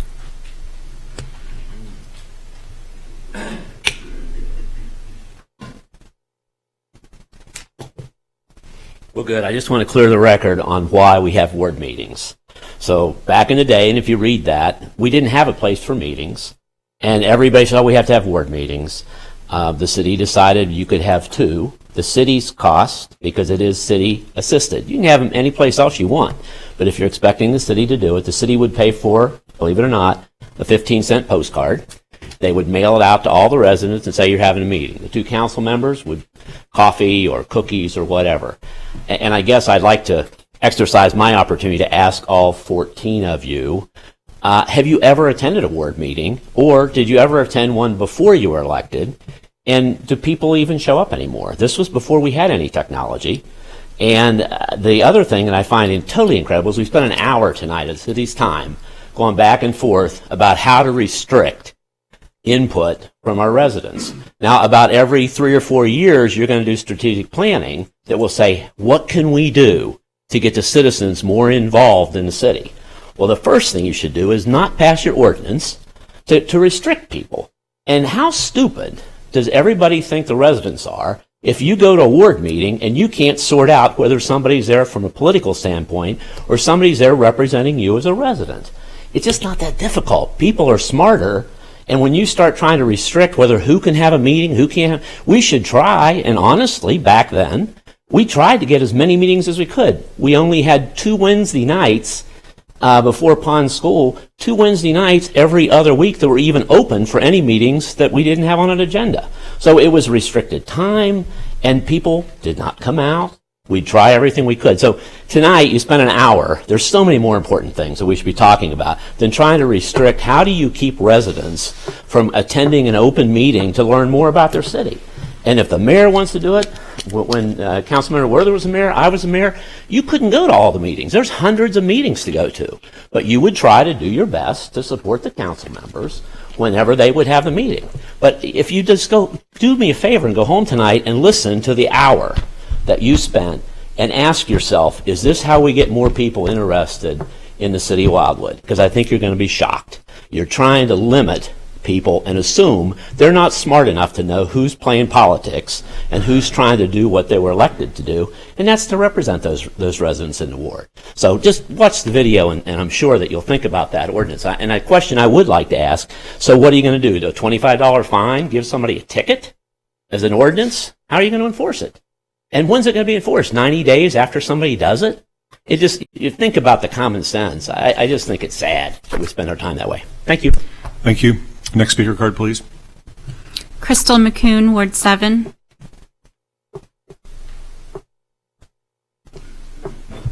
Hello, everyone. Crystal McCune, Ward 7. I guess we don't give our addresses anymore. I just want to bring some more attention to this, Mayor. We talked about Robert's rules and the procedures at each committee that conducts like public and admin works, P&Z, those types of things that they do allow public participation. And I understand it's the chair's rules that they can put it in front and back, but we can participate in those meetings. I think the procedures of what we had discussed, and you had mentioned that maybe each committee needs to understand those procedures and conduct those just like you expect here at the dais, so it's consistent and standard. And the reason I bring this up is that I guess I questioned when I was at the last meeting, and I want to say thank you to Mr. Garetano for allowing me to speak outside of public participation. It's my understanding, and what I'm learning is that council members that are not voting on these committees, at that one in particular, Mr. Taylor was present and Mr. Werther, that they could just speak up when they wanted to outside of public participation. At that point, they are a citizen and not playing council. I don't know why the rules are different if they're at the committee and they can participate whenever they want. But when I wanted to speak on a matter that was brought up during this conversation, a motion had to be passed to open up public participation for me to speak and agreed upon among the committee members. But again, the council member like Mr. Taylor could sit there and talk and talk and talk. So I was first rejected by Chair Garetano and then eventually I got to speak. And the reason I spoke, I want to get to that, was the social media consultant. I'm kind of late on understanding that. I see that it happened in August and I wasn't around then. And that's where I asked Mr. Young, the gentleman that was presenting and that they, I guess, consulted with, is talking about writing a policy for social media and how that should play out for the city. As I mentioned in that meeting, I think that any policy or anything that's going to be written should be written by a legal attorney for the city. And I think that you can counsel on that too. I think having a consultant that does not have a legal background, and he was giving legal opinion during that meeting, isn't a good presentation to the council if you don't know what they're talking about. So I would encourage you to not have a consultant write policy. I would make sure that the city attorney is involved and an attorney is looking at those things. And lastly, what I want to understand is that during that meeting too, Mr. Young, your job here is to counsel. That's what a lawyer does. You give your opinion based on, precedent, law. You interpret it for the council. When you were challenged by a question or asked to answer a question, Ms. Shea had presented, which I was real interested to hear because it was legal counsel to help navigate the issue that they were talking about. You kind of snotted off to her and said, "You just asked me 4 questions in one." Well, you're paid by the city to listen to the council people and counsel them. Matter of fact, you're getting ready to see something that you're going to get a pay raise. So if you are the city attorney, I hope that you start counseling, not sitting back and answering what these council people are asking, or the residents. But you're not, and you refuse to answer some of those questions, and I don't think that's giving a service to the city. So again, and the council needs to understand, you are his client. He may say it's against what he advises, but you can go against his advice as a whole. That's what businesses do. They take risks. If they don't take risks, they won't have a business. So you have to understand what he's giving is his opinion, not the rule or the law that you have to abide by. That's all I have to say. Thank you. Next speaker card, please. Jean Vedvig, Ward 4.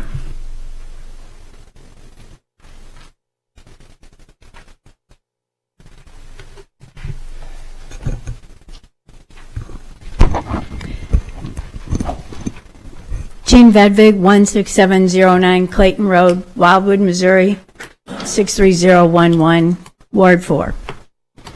I just have a request. I know that the city administrators have a certain amount of money that they can spend where they don't have to come to council for permission. And if you notice, I'm the right size for this microphone. A lot of people that come here are not. I'm imploring you. I've been here many times asking, please, maybe the council could even just take this up, just buy at least this microphone, okay? Now, there are people in this audience tonight who spoke and they were able to clearly speak right into the microphone. But some of the folks that are taller, it's inconvenient for them. And some of the other people, if we could encourage them to speak clearly into the microphone so the entire room can hear what is being said. The other thing is that I know you guys are up here. You ran for the office. You got the positions. So if you would make the effort, there are certain members of this council that take the effort to sit up and speak clearly into the microphone. There are others, some would say, that purposely don't speak into the microphone clearly. I'm going to say that maybe they just aren't aware of it, but it's very important that everyone speak clearly so that your residents can hear what you have to say. Some of the issues that have been discussed tonight are extremely important, and they have been going on since, for instance, I started working on the Strecker Road site in 1998. This is 2019. But I've been vigilant. I've participated. I've stood outside of meetings when I was not allowed to go in. But I have been vigilant, and I will continue to be there on this issue. Another issue that was discussed tonight was the city-county merger. Now, you've already been snookered on the pool tax situation. The legislation that was passed not too long ago shortchanged the city of Wildwood. And I haven't heard anything done to get that legislation fixed. I know that I heard the state senator said it's complicated. Well, you know what?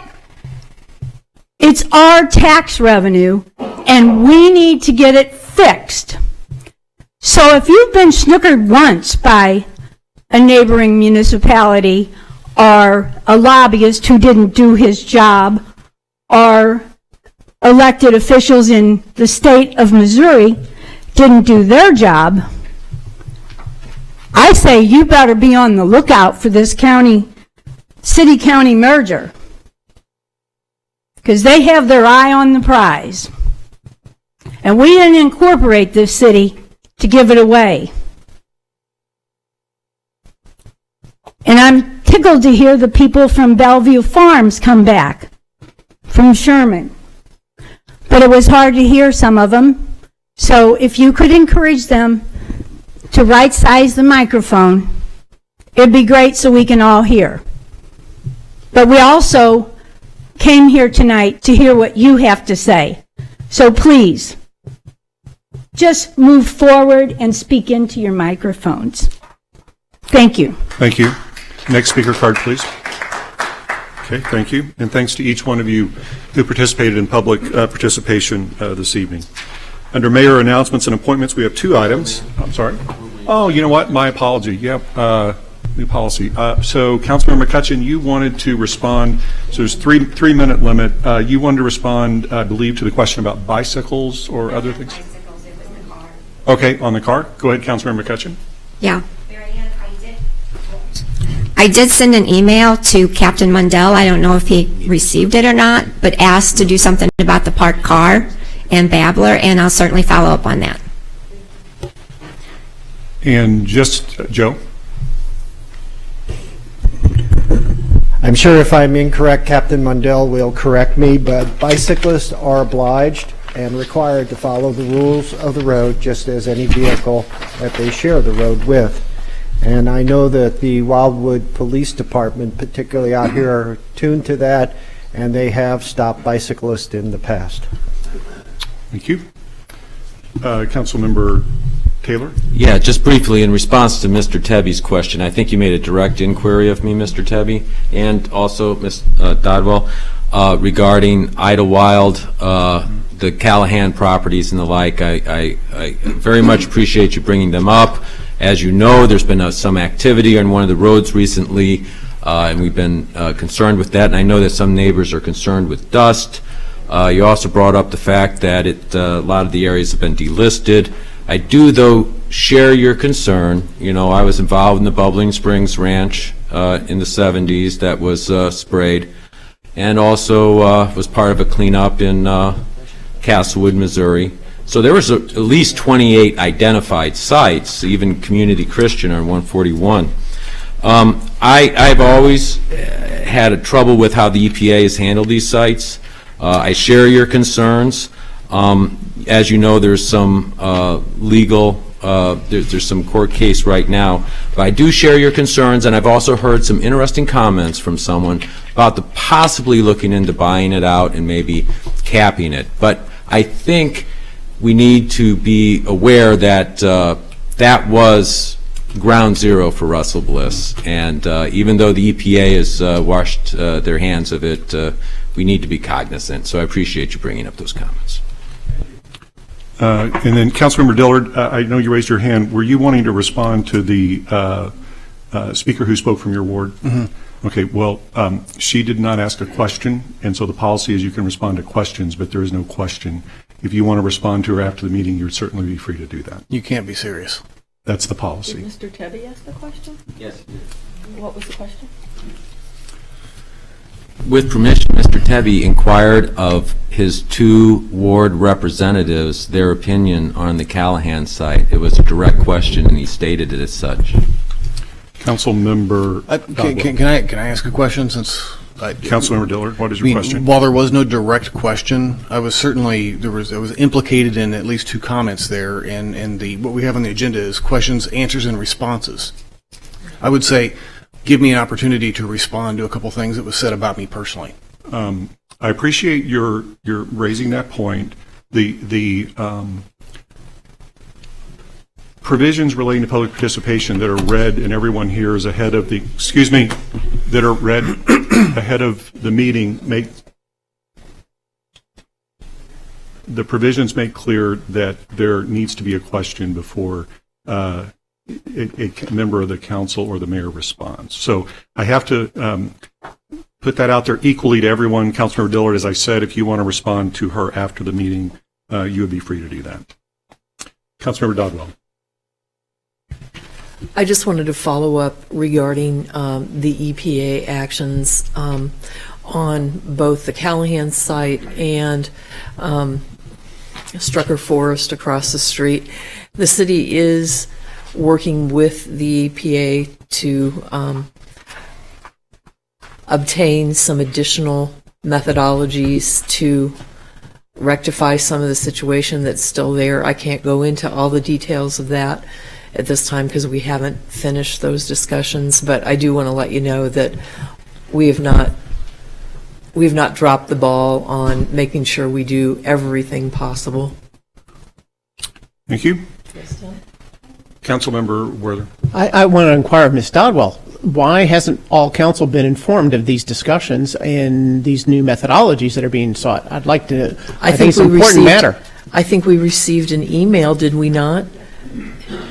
Indicating that we had a response from the EPA, but we are,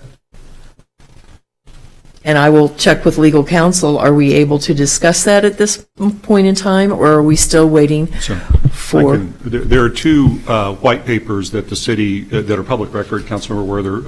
One concerns the Callahan property, the other concerns the Strecker property.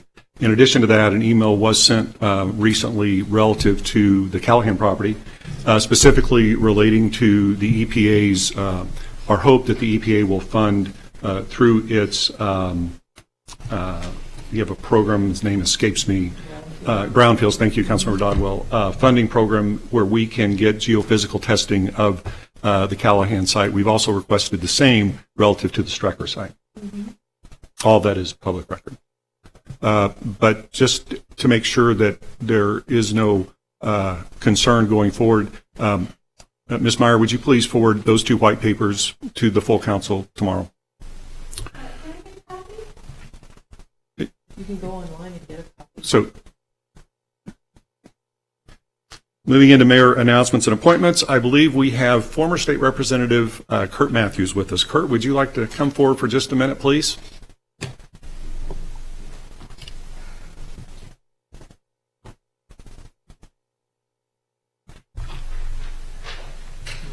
So, as you know, former Representative Matthews represented the 110th District in our state legislature, which essentially is over the southern half of our city. And we really appreciated all of his work for us. He decided not to run for re-election, and I thought it would be nice just to ask him to come here this evening so we could say how much we appreciated his work on our behalf while he was in the legislature. So thank you for that, former Representative Matthews, and if you have anything you'd like to say at this point, feel free to go ahead. Well, thank you, Mayor, and council members. I don't have any prepared remarks. I will tell you that serving the 110th District for the last 4 years has been one of the greatest privileges of my life. And I think it's really hard until you've sat in the seat of an elected official to understand the weight of that, what that means to represent your fellow citizens. Governing is very hard.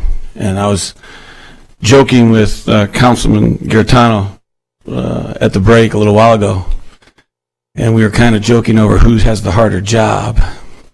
And I actually believe that governing at the local level is much harder. I really do.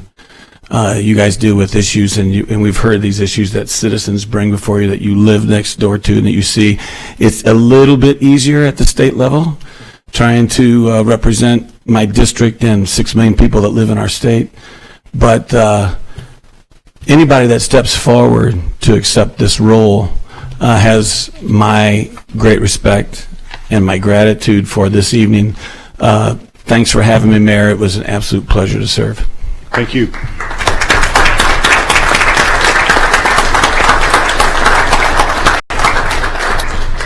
Okay, and in terms of appointments, we have one, Dr. Ray Edwards from Ward 4. Is he with us this evening? And will he be here? Okay, so Dr. Edwards, as you know, members of the council, from my appointment memorandum, his appointment is necessary to fill the term for Ward 4 to our Town Center Update Committee. It is necessitated by virtue of the prior member who had to resign, unfortunately, Ms. Barbara Jackson. So if there are no questions on the appointment, I would entertain a motion for the approval of Dr. Edwards, made by Councilmember Dodwell, seconded by Councilmember Taylor. Is there any discussion? See no discussion, all in favor? Councilmember Gregnani. What kind of doctor is he? Not that kind of doctor. He's a PhD kind of doctor. He's a PhD, Councilmember Gregnani. Any further questions or comments? Seeing none, all in favor of the appointment, please say aye. Aye. Any opposed? Any abstentions? Congratulations to Dr. Edwards. We look forward to working with him. Moving into, we have no public hearings this evening, so moving into our legislation. Second readings, Bill 2439 is before the council for final passage, and it concerns Ward 1. Is there a motion for the second reading of the bill? Made by Councilmember McGowan. Ward 1. Seconded by Councilmember Gregnani. All in favor, please say aye. Aye. Any opposed? Any abstentions? Ms. Meyer, please read Bill 2439. Bill 2439, an ordinance by the City Council of the City of Wildwood, Missouri, authorizing the mayor of the City of Wildwood, Missouri to enter into a contract with Martin C. Heck Contracting Company for mason and stone work and related items in support of restoration and preservation of the WPA wall at Old Pond School building. Thank you. Joe, anything further you would like to mention relative to this bill? No, sir, Mr. Mayor, but I am available for any questions or comments. Okay. Any questions for Joe or any comments from any member of the council? Seeing none, Ms. Meyer, please call the roll for final passage of Bill 2439. Councilmember Bartoni? Yes.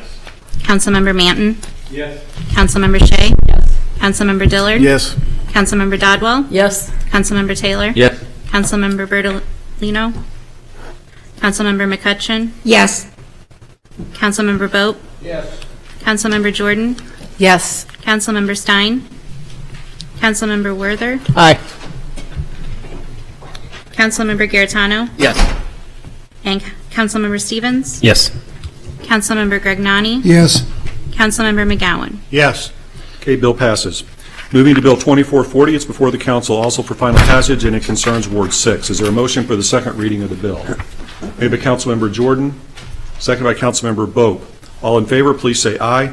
Aye. Any opposed? Any abstentions? Ms. Meyer, please read Bill 2440.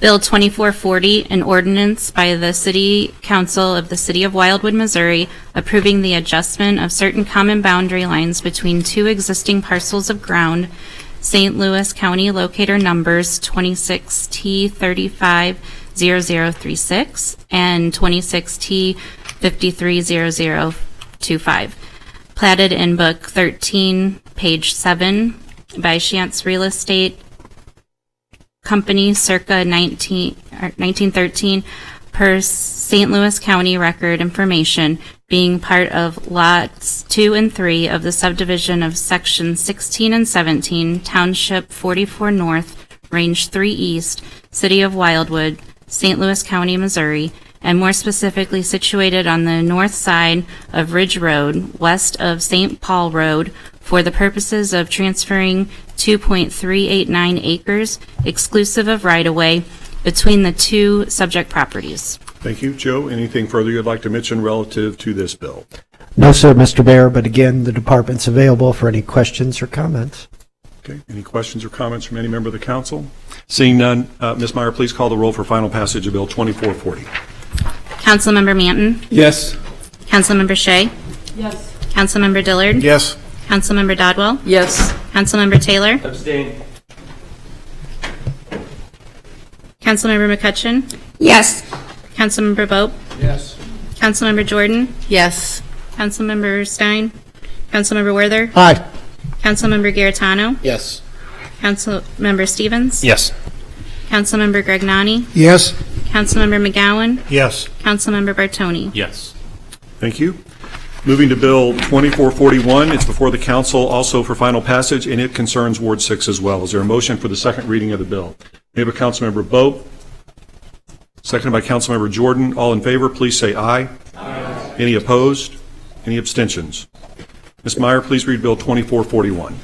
Bill 2441, an ordinance by the City Council of the City of Wildwood, Missouri, authorizing the division of a 11.15 acre tract of land addressed as 4734 Fox Creek Road, locator number 28Y220121, which is located in the southeast fourth of the northwest fourth of Section 32, Township 44 North, Range 3 East, City of Wildwood, St. Louis County, Missouri, and more specifically situated on the east side of Fox Creek Road, south of Foxview Lane, for the purpose of subdividing it into two parcels of ground, with their sizes being 6.65 acres and 4.50 acres in area, hereafter to be known as Lots 1 and 2 of the ranch at Cunningham's Corner.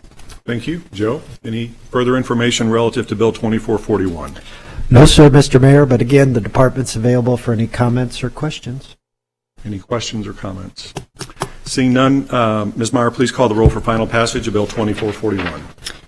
Councilmember Shea? Yes. Councilmember Dillard? Yes. Councilmember Dodwell? Yes. Councilmember Taylor? Yes. Councilmember McCutcheon? Yes. Councilmember Bope? Yes. Councilmember Jordan? Yes. Councilmember Werther? Aye. Councilmember Garetano? Yes. Councilmember Stevens? Yes. Councilmember Gregnani? Yes. Councilmember McGowan? Yes. Councilmember Bartoni? Yes. Councilmember Manton? Yes. Thank you. Okay, bill passes. Moving into first readings, Bill 2442 is before the council. It concerns Wards 1, 5, 7, and 8. Is there a motion for the first reading of the bill? Maybe Councilmember McGowan, second by Councilmember Garetano. All in favor, please say aye. Aye. Any opposed? Any abstentions? Ms. Meyer, please read Bill 2442. Bill 2442, an ordinance of the City of Wildwood, Missouri, authorizing the mayor to negotiate and execute a city contractor agreement on behalf of the City of Wildwood with Gamma Tree Experts for the fiscal year 2019 spring tree planting project, including other incidental items as shown on the project specifications and drawings. And before we do that, if we could, my apology, actually, Councilmember Werther had his hand up for second before you, Councilmember Garetano. I was trying to get that out. So without objection, Councilmember Werther will be the second on the bill. Okay. Rick, anything you would like to mention relative to Bill 2442? No, sir, but I'm available for any questions or comments. Does anyone have any questions for Councilmember McGowan? Rick, is there any type of a guarantee or assurance as far as the longevity of the trees after they're planted?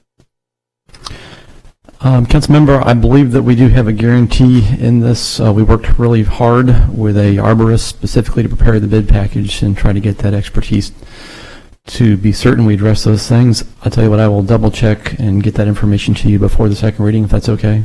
Thank you. Okay. Councilor Dodwell. Would you mind sharing the tree types that are going to be planted? You don't have to do that tonight, but if you could just share what trees are going in which location. I can do that, sure. Okay, thank you. Okay, thanks, Rick. It'll be on the agenda for the next council meeting. Thank you. I think you're up on the next one, Bill 2443. It's before the council and concerns every ward except Ward 6. Wards 1, 2, 3, 4, 5, 7, and 8. Is there a motion for the first reading of the bill? Made by Councilmember Taylor, seconded by Councilmember McCutcheon. All in favor, please say aye. Aye. Any opposed? Any abstentions? Ms. Meyer, please read Bill 2443.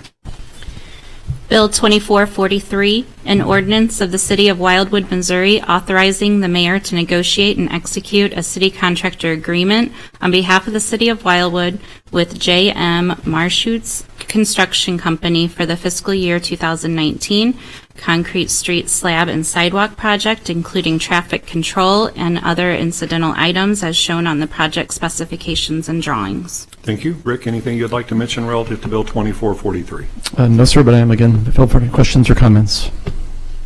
Any questions for Rick? Comments? All right. Seeing none, it'll be on the the agenda for the next council meeting. Moving to Bill 2444. It is before the council for first reading, and it concerns Ward 8. Is there a motion for the first reading of the bill? Made by Councilmember Garetano, seconded by Councilmember Stevens. All in favor, please say aye. Aye. Any opposed? Any abstentions? Ms. Meyer, please read Bill 2444.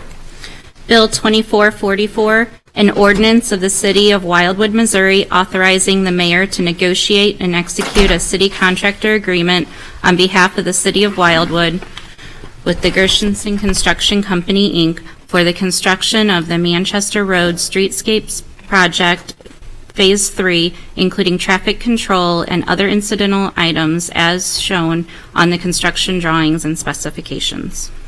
Thank you. Rick, anything you'd like to mention relative to Bill 2444? No, sir, but again, I'm available for any questions or comments. Councilor Dodwell. Would you like a second reading tonight in order to move this forward more quickly? I don't believe that's necessary, but thank you. Okay, seeing none, it will be on the agenda for the next council meeting. Moving next to Bill 2445, it's also before the council for first reading, and it concerns Ward 6. Is there a motion for the first reading of the bill? Made by Councilmember Jordan, second by Councilmember Bope. All in favor, please say aye. Aye. Any opposed? Any abstentions? Ms. Meyer, please read Bill 2445. Bill 2445, an ordinance of the City of Wildwood, Missouri, authorizing the mayor to negotiate and execute a city contractor agreement on behalf of the City of Wildwood with Corrective Asphalt Material, LLC, for the for the 2019 CRF restorative seal project, including traffic control and other incidental items as shown on the construction drawings and specifications. Thank you. Rick, would you like to mention anything relative to Bill 2445? Again, no, sir, but I am again available for any questions or comments. Okay. Any questions? Councilmember Gregnani? Yeah, Rick, I would assume that because there's some tar-based substances, this is going to take place in the warm weather months. Is that correct? Yes, that's correct. Okay, so this overlaps a little bit into Ward 1, I think, does it not? Isn't Christie Lane on here? Christie Lane is on there. Yeah, I believe it's the northern section of Christie Lane, but I'll confirm that. Okay, thanks. Yeah. Councilmember McGowan? Rick, is this product that's being used proprietary? I mean, is that why we're only getting the one bid? Essentially, it's a proprietary product, correct? We put it out for public bid. We did get the one response. We were not surprised by that. The contractor that responded is the only one in town that does this product, essentially. I'm just curious, do you foresee in the future as we go forward that it's likely other contractors will pick this product up, just so that we can get multiple bids for the work? Thank you. Sure. Thank you. Moving next to Bill 2446. This concerns all wards. Is there a motion for the first reading of the bill? Made by Councilmember Stevens, seconded by Councilmember Manton. All in favor, please say aye. Aye. Any opposed? Any abstentions? Ms. Meyer, please read Bill 2446. Bill 2446, an ordinance by the City Council of the City of Wildwood, Missouri, authorizing a certain change to Chapter 140, Finance Section 140.120, Traffic Generation Assessment Trust Funds of the Code of Ordinances, which thereby alters how assessments are determined in association with the East and West Trust Fund areas of the City of Wildwood, Missouri, relative to the associated zoning district designations, the type of uses, and the parking ratio that are applied in this regard. Thank you. Joe, would you like to mention anything relative to Bill 2446? Just a couple of items, Mr. Mayor, if I may. Mr. Mayor and members of the City Council, as this particular item was discussed 2 weeks ago, changes were requested by City Council relating to the retroactivity of the application, and in the end, the City Council moved not to make it retroactive to any development that is underway or at some point of construction. Therefore, the department did add that language to the proposed bill. Thank you for that information, Joe. Any questions for Joe? Any comments? All right, seeing none, it'll be for second reading at the next council meeting. And last, moving to Bill 2447, it concerns Wards 1 and 8. Is there a motion for the first reading of the bill? May I have a Councilmember Gragnani, second by Councilmember Garetano. All in favor, please say aye. Aye. Any opposed? Any abstentions? Ms. Meyer, please read Bill 2447. Bill 2447, an ordinance of the City of Wildwood, Missouri, authorizing the mayor to negotiate and execute a municipal and cost apportionment agreement for supplemental agreement on behalf of the City of Wildwood with the Missouri Highways and Transportation Commission for additional maintenance responsibilities for certain bioretention facilities. Thank you. Rick, anything you would like to mention relative to Bill 2447? Just briefly, Mayor, this and council members, this was a request that has been requested by MoDOT. It affects a previous agreement that we executed relative to our Main Street Roundabout project, and it basically requires us to maintain 3 bioretention areas that are being constructed as part of the project. Do you need a second reading on it? I don't need a second reading, no. Thank you, though. Okay. Councilor Stevens? The budgetary impact says none, but in the other information that we got, it shows like $5,300 in 2018 for a different bioretention. So what is the budgetary impact? Well, you're correct. I did put that in the memo. There will be costs to maintain the bioretention facilities, and the figure that I quoted was the amount that we are using, or we are incurring, to maintain a similar bioretention basin on 109 to the north, just north of Atherton Road. So I would estimate that we would have costs in the order of $5,000 to $10,000 per year. Per year, yes. Okay, thank you. Thank you. Councilor Gragnani? Yeah, here's MoDOT surfacing again on us. I was suspicious when I saw there was no budgetary impact. Nothing that we do with MoDOT has non-budgetary impact. Why do we have to take care of a retention basin if that's part of the construction that's necessary for that roadway? Well, the reason that we're maintaining it is essentially it's required as it's a requirement of MSD, and allows us to maintain the stormwater, to clean the stormwater. We took on that requirement on the job to the north when we constructed the 4-lane section of 109 from Clayton Road to 100. It was clear that they were going to require the same on this project. So again, it was something that we essentially accepted going into the project. Okay. Okay. Thank you, Rick. Takes care of legislation. Moving into resolutions, we have none. Under miscellaneous, Councilmember Taylor, anonymous websites. Yes, Rick, as discussed, would you help me with this? I heard today specifically concern about social media, and I share that concern, and I understand that people want a better tone in this town. And I'll have to say that those are very good comments. And insofar as we all when we feel under threat or in debate, can get on a reactionary stance. And I have to say, although I stand by all my blogs and I put my name to them, I will henceforth try to be more careful with words like group or ally. If that's a problem to people, I'll try to find another way to express it. And I will also try to be more sensitive, as we all could, to one another. I will say, though, that when it comes to the essential elements of what I've written, I feel very comfortable with it, have put my name to it. You could Google it, find it. What I wanted to talk about tonight was hopefully trying to establish some sort of code of conduct. That can't do it. Unconstitutional. Government cannot say, hey, let's have a code of conduct.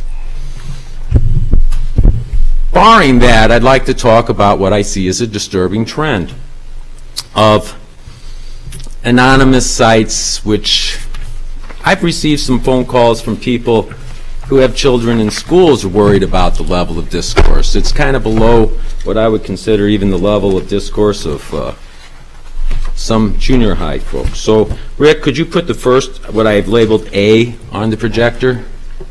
So, there is a site anonymously run. I do know that several, well, some, enough said, it's anonymously run. This one, Coffee with the Mayor, not quite alcohol.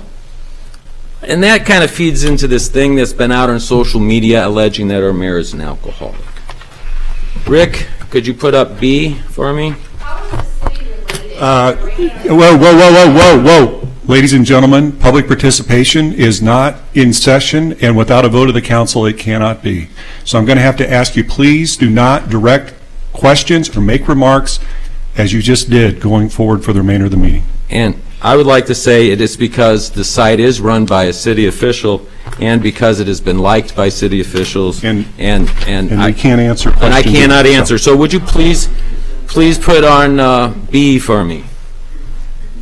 This is a Photoshop of the mayor's head on a naked form atop a wrecking ball. And this is on the website Wildwood Shenanigans. Point of order, Mr. Chairman, point of order, please. Councilmember Gregnani. Ladies and gentlemen, please. Councilmember Gregnani. I consider this to be improper and offensive. I would move that we adjourn. Okay, ladies and gentlemen, please. So we have a motion. We have a motion to adjourn. Is there a second to the motion to adjourn? So we have a second on the motion to adjourn. It is non-debatable. Roll call vote on the motion to adjourn, please. Councilmember Dillard? Yes. Councilmember Dodwell? Yes. Councilmember Taylor? No. Councilmember McCutcheon? No. Councilmember Bope? Yes. Councilmember Jordan? Yes. Councilmember Werther? Aye. Councilmember Giratano? No. Councilmember Stevens? Yes. Councilmember Gregnani? Yes. Councilmember McGowan? No. Councilmember Bartoni? In the name of free speech, no. Councilmember Manton? No. Councilmember Shea? No.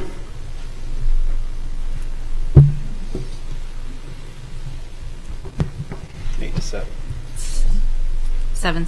Okay, so it's a tie vote. The chair will break the tie by voting no. Please continue, Councilmember Taylor. Okay, would you please remove that photo? If it's offensive, I find it offensive also.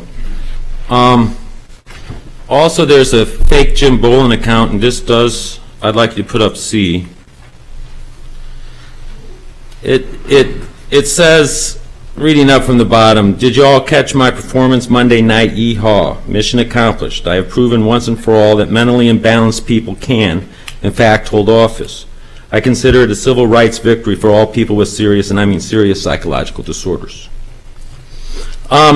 Moving up to, says, and stand down, Niles and Kevin. Steve-O has become my new object of affection. He's really cute in a quirky, nerdy, eclectic way. Also above that, it helps also that he likes to lick my huge turn on.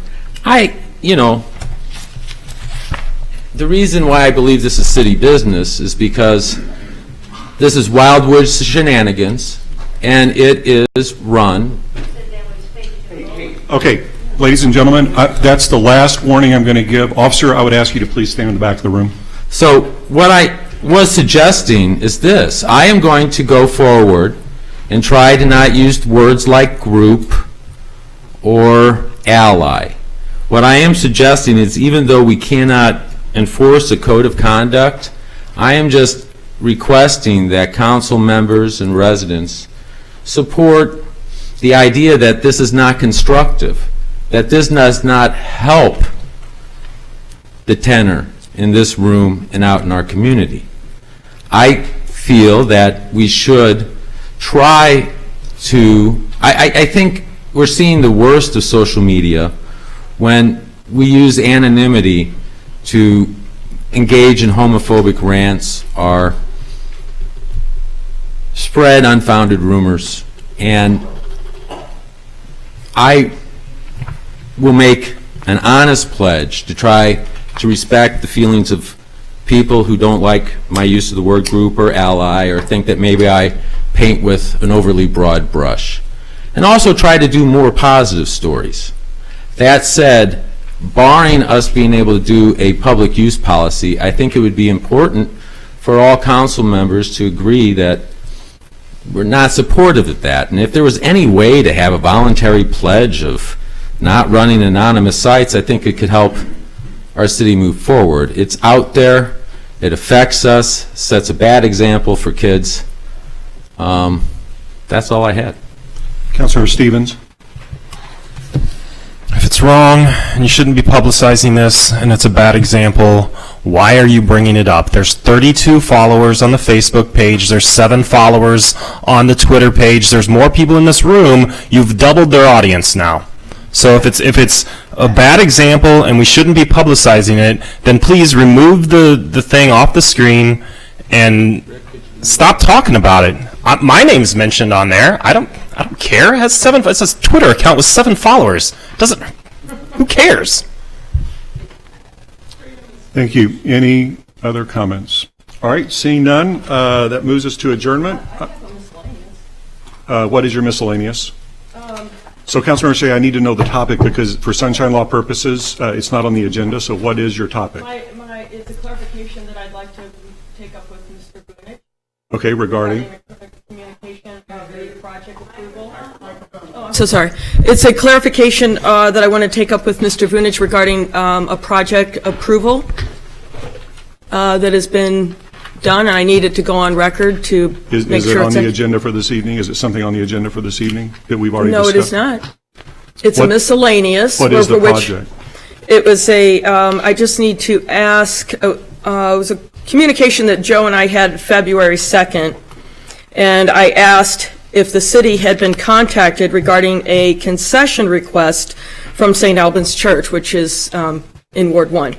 I recently became aware of a claim that the city, and me specifically, have been preventing the church from receiving permission for some of the concession to operate at the church. And this is the first I heard of it. And Mr. Vunich replied that this never came to council, that it was handled internally, and that I had absolutely no hand in it. And I wanted that to be on record because an accusation has been made that I've been preventing this, and I want it to be clear and on the record. And that's my miscellaneous. And Mr. Vunich can verify that if he needs to, and it's for a particular resident in the room who probably needs to hear it. Thank you, Councilmember Shea. Joe, do you have anything you want to mention relative to that? Well, first and foremost, the City Council didn't see the concession stand request because it's a permitted accessory use to the primary use of the property, which is the church and the athletic fields in association with it. And no one on City Council had any role in the review process. It was the Department of Public Works, the Department of Planning, and then eventually Architectural Review Board. Okay, thank you. Thank you. All right, anything further? Councilmember Jordan? So I don't know if you intend to cover it later, but there was a resolution brought forward by the Admin and Public Works meeting with respect to the Ward 6 meeting on February 14th There was a unanimous decision of all present at the meeting. That's under work session. We're going to be going back into work session. This is the main meeting of the council. It's a different I thought agenda. you were bringing this on the main meeting, so my apologies. Anything further? All right, we would entertain a motion to adjourn the main meeting of the council, made by Councilmember Manton, second by Councilmember McGowan. Non-debatable, as I mentioned earlier. All in favor of adjourning the main meeting of the council, please say yes. Aye? Yes. All right, aye. All opposed, please say no. Any abstentions? We stand adjourned. All right. Now we're back into the remainder of the work session.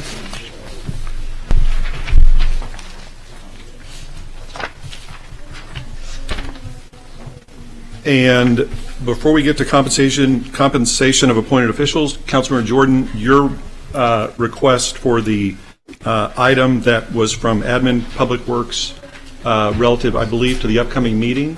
Well, it wasn't it was the committee's unanimous request that that be done. So I just wanted to make sure that it was read and brought forward because it wasn't covered earlier. It's in for information on that agenda. So can we read the item? Sure. I don't have it right in front of me, but basically it was that the council members, thank you, at the February 5th, 2019 meeting of the Administration Public Works Committee, a motion was made that the committee should issue a statement that the Ward 6 council members should be hosts for the scheduled Ward 6 meeting as of February 14, 2019. A voice vote was taken and the motion unanimously passed. So I would like to ask the mayor if he will abide by that, or do you plan to go forward and not allow us to host the meeting? Well, so actually, I'm glad you asked that, Councilmember Jordan. It had been my intent from the get-go that both you and Councilmember Bope would be at the front of the room with me, and we would all three be manning the meeting collectively. It was not my intent, and never has been my intent, to have this meeting without the participation at the front of the room relative to the agenda and other items by either of you.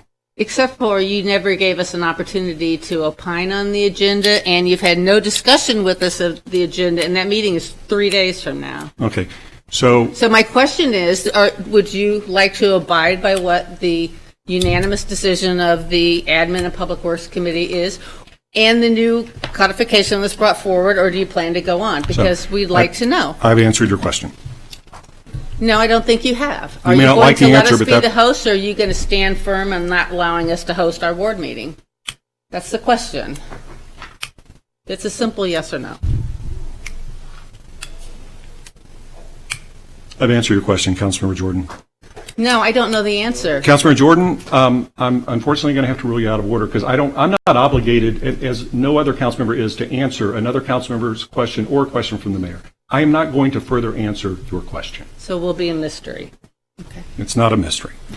Next on the agenda is compensation of appointed officials. Council Member Garitano, do you want to speak to that as chair of the Admin Public Works Committee? Sure. Thank you, Mayor. The Admin Public Works Committee reviewed the compensation for several appointed officials at the February 5th meeting, and the committee voted and recommended compensation increases. Those are noted here in the memo, so unless there's any request to read them, I will assume that you're looking at this memo here that's been provided. But for the municipal judge, the provisional municipal judge, the prosecuting attorney, the city treasurer, and city marshal. So these appointed roles have all been recommended to receive salary increases. There are two roles that at this time the committee is not making any recommendation. That is for the assistant prosecuting attorney, special prosecutor, and city attorney. Okay, thank you.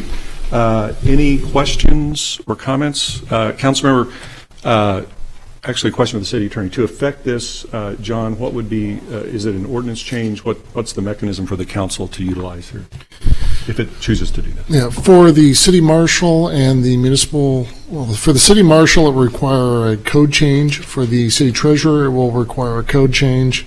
You've really got two options, is to take it out of the code and just adopt an ordinance or amend the code, because the code currently establishes what the... It's a code change. What about the rest? The rest would have to be, if it's not currently in the budget, actually, they would all have to be approved by ordinance. All approved by ordinance? Correct. Okay. So that means that the motion, if there is one, would be to have legislation prepared to affect the recommendations of the Admin Public Works Committee that you see before you. Is there a motion to that effect? Councilmember Garetano, second by Councilmember Bartoni. Discussion on the motion. Seeing no discussion, all in favor of the motion, please say aye. Aye. Any opposed? Any abstentions? Motion carries. All right. I believe that leaves us with one item, which is a closed session. We need a motion and second and vote to go into closed session. That's roll call. Would someone please make that? Councilmember Dodwell, seconded by Councilmember McGowan. Roll call vote, please. Ms. Meyer?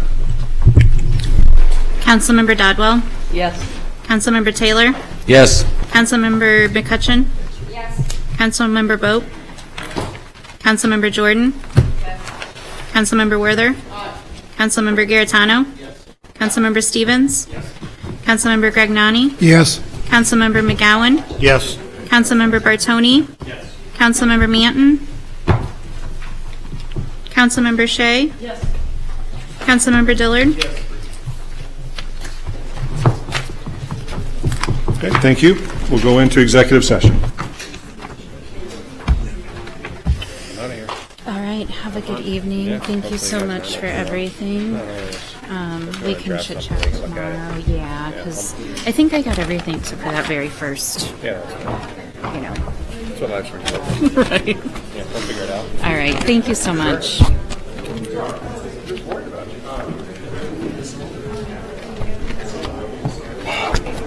Oh, thank you.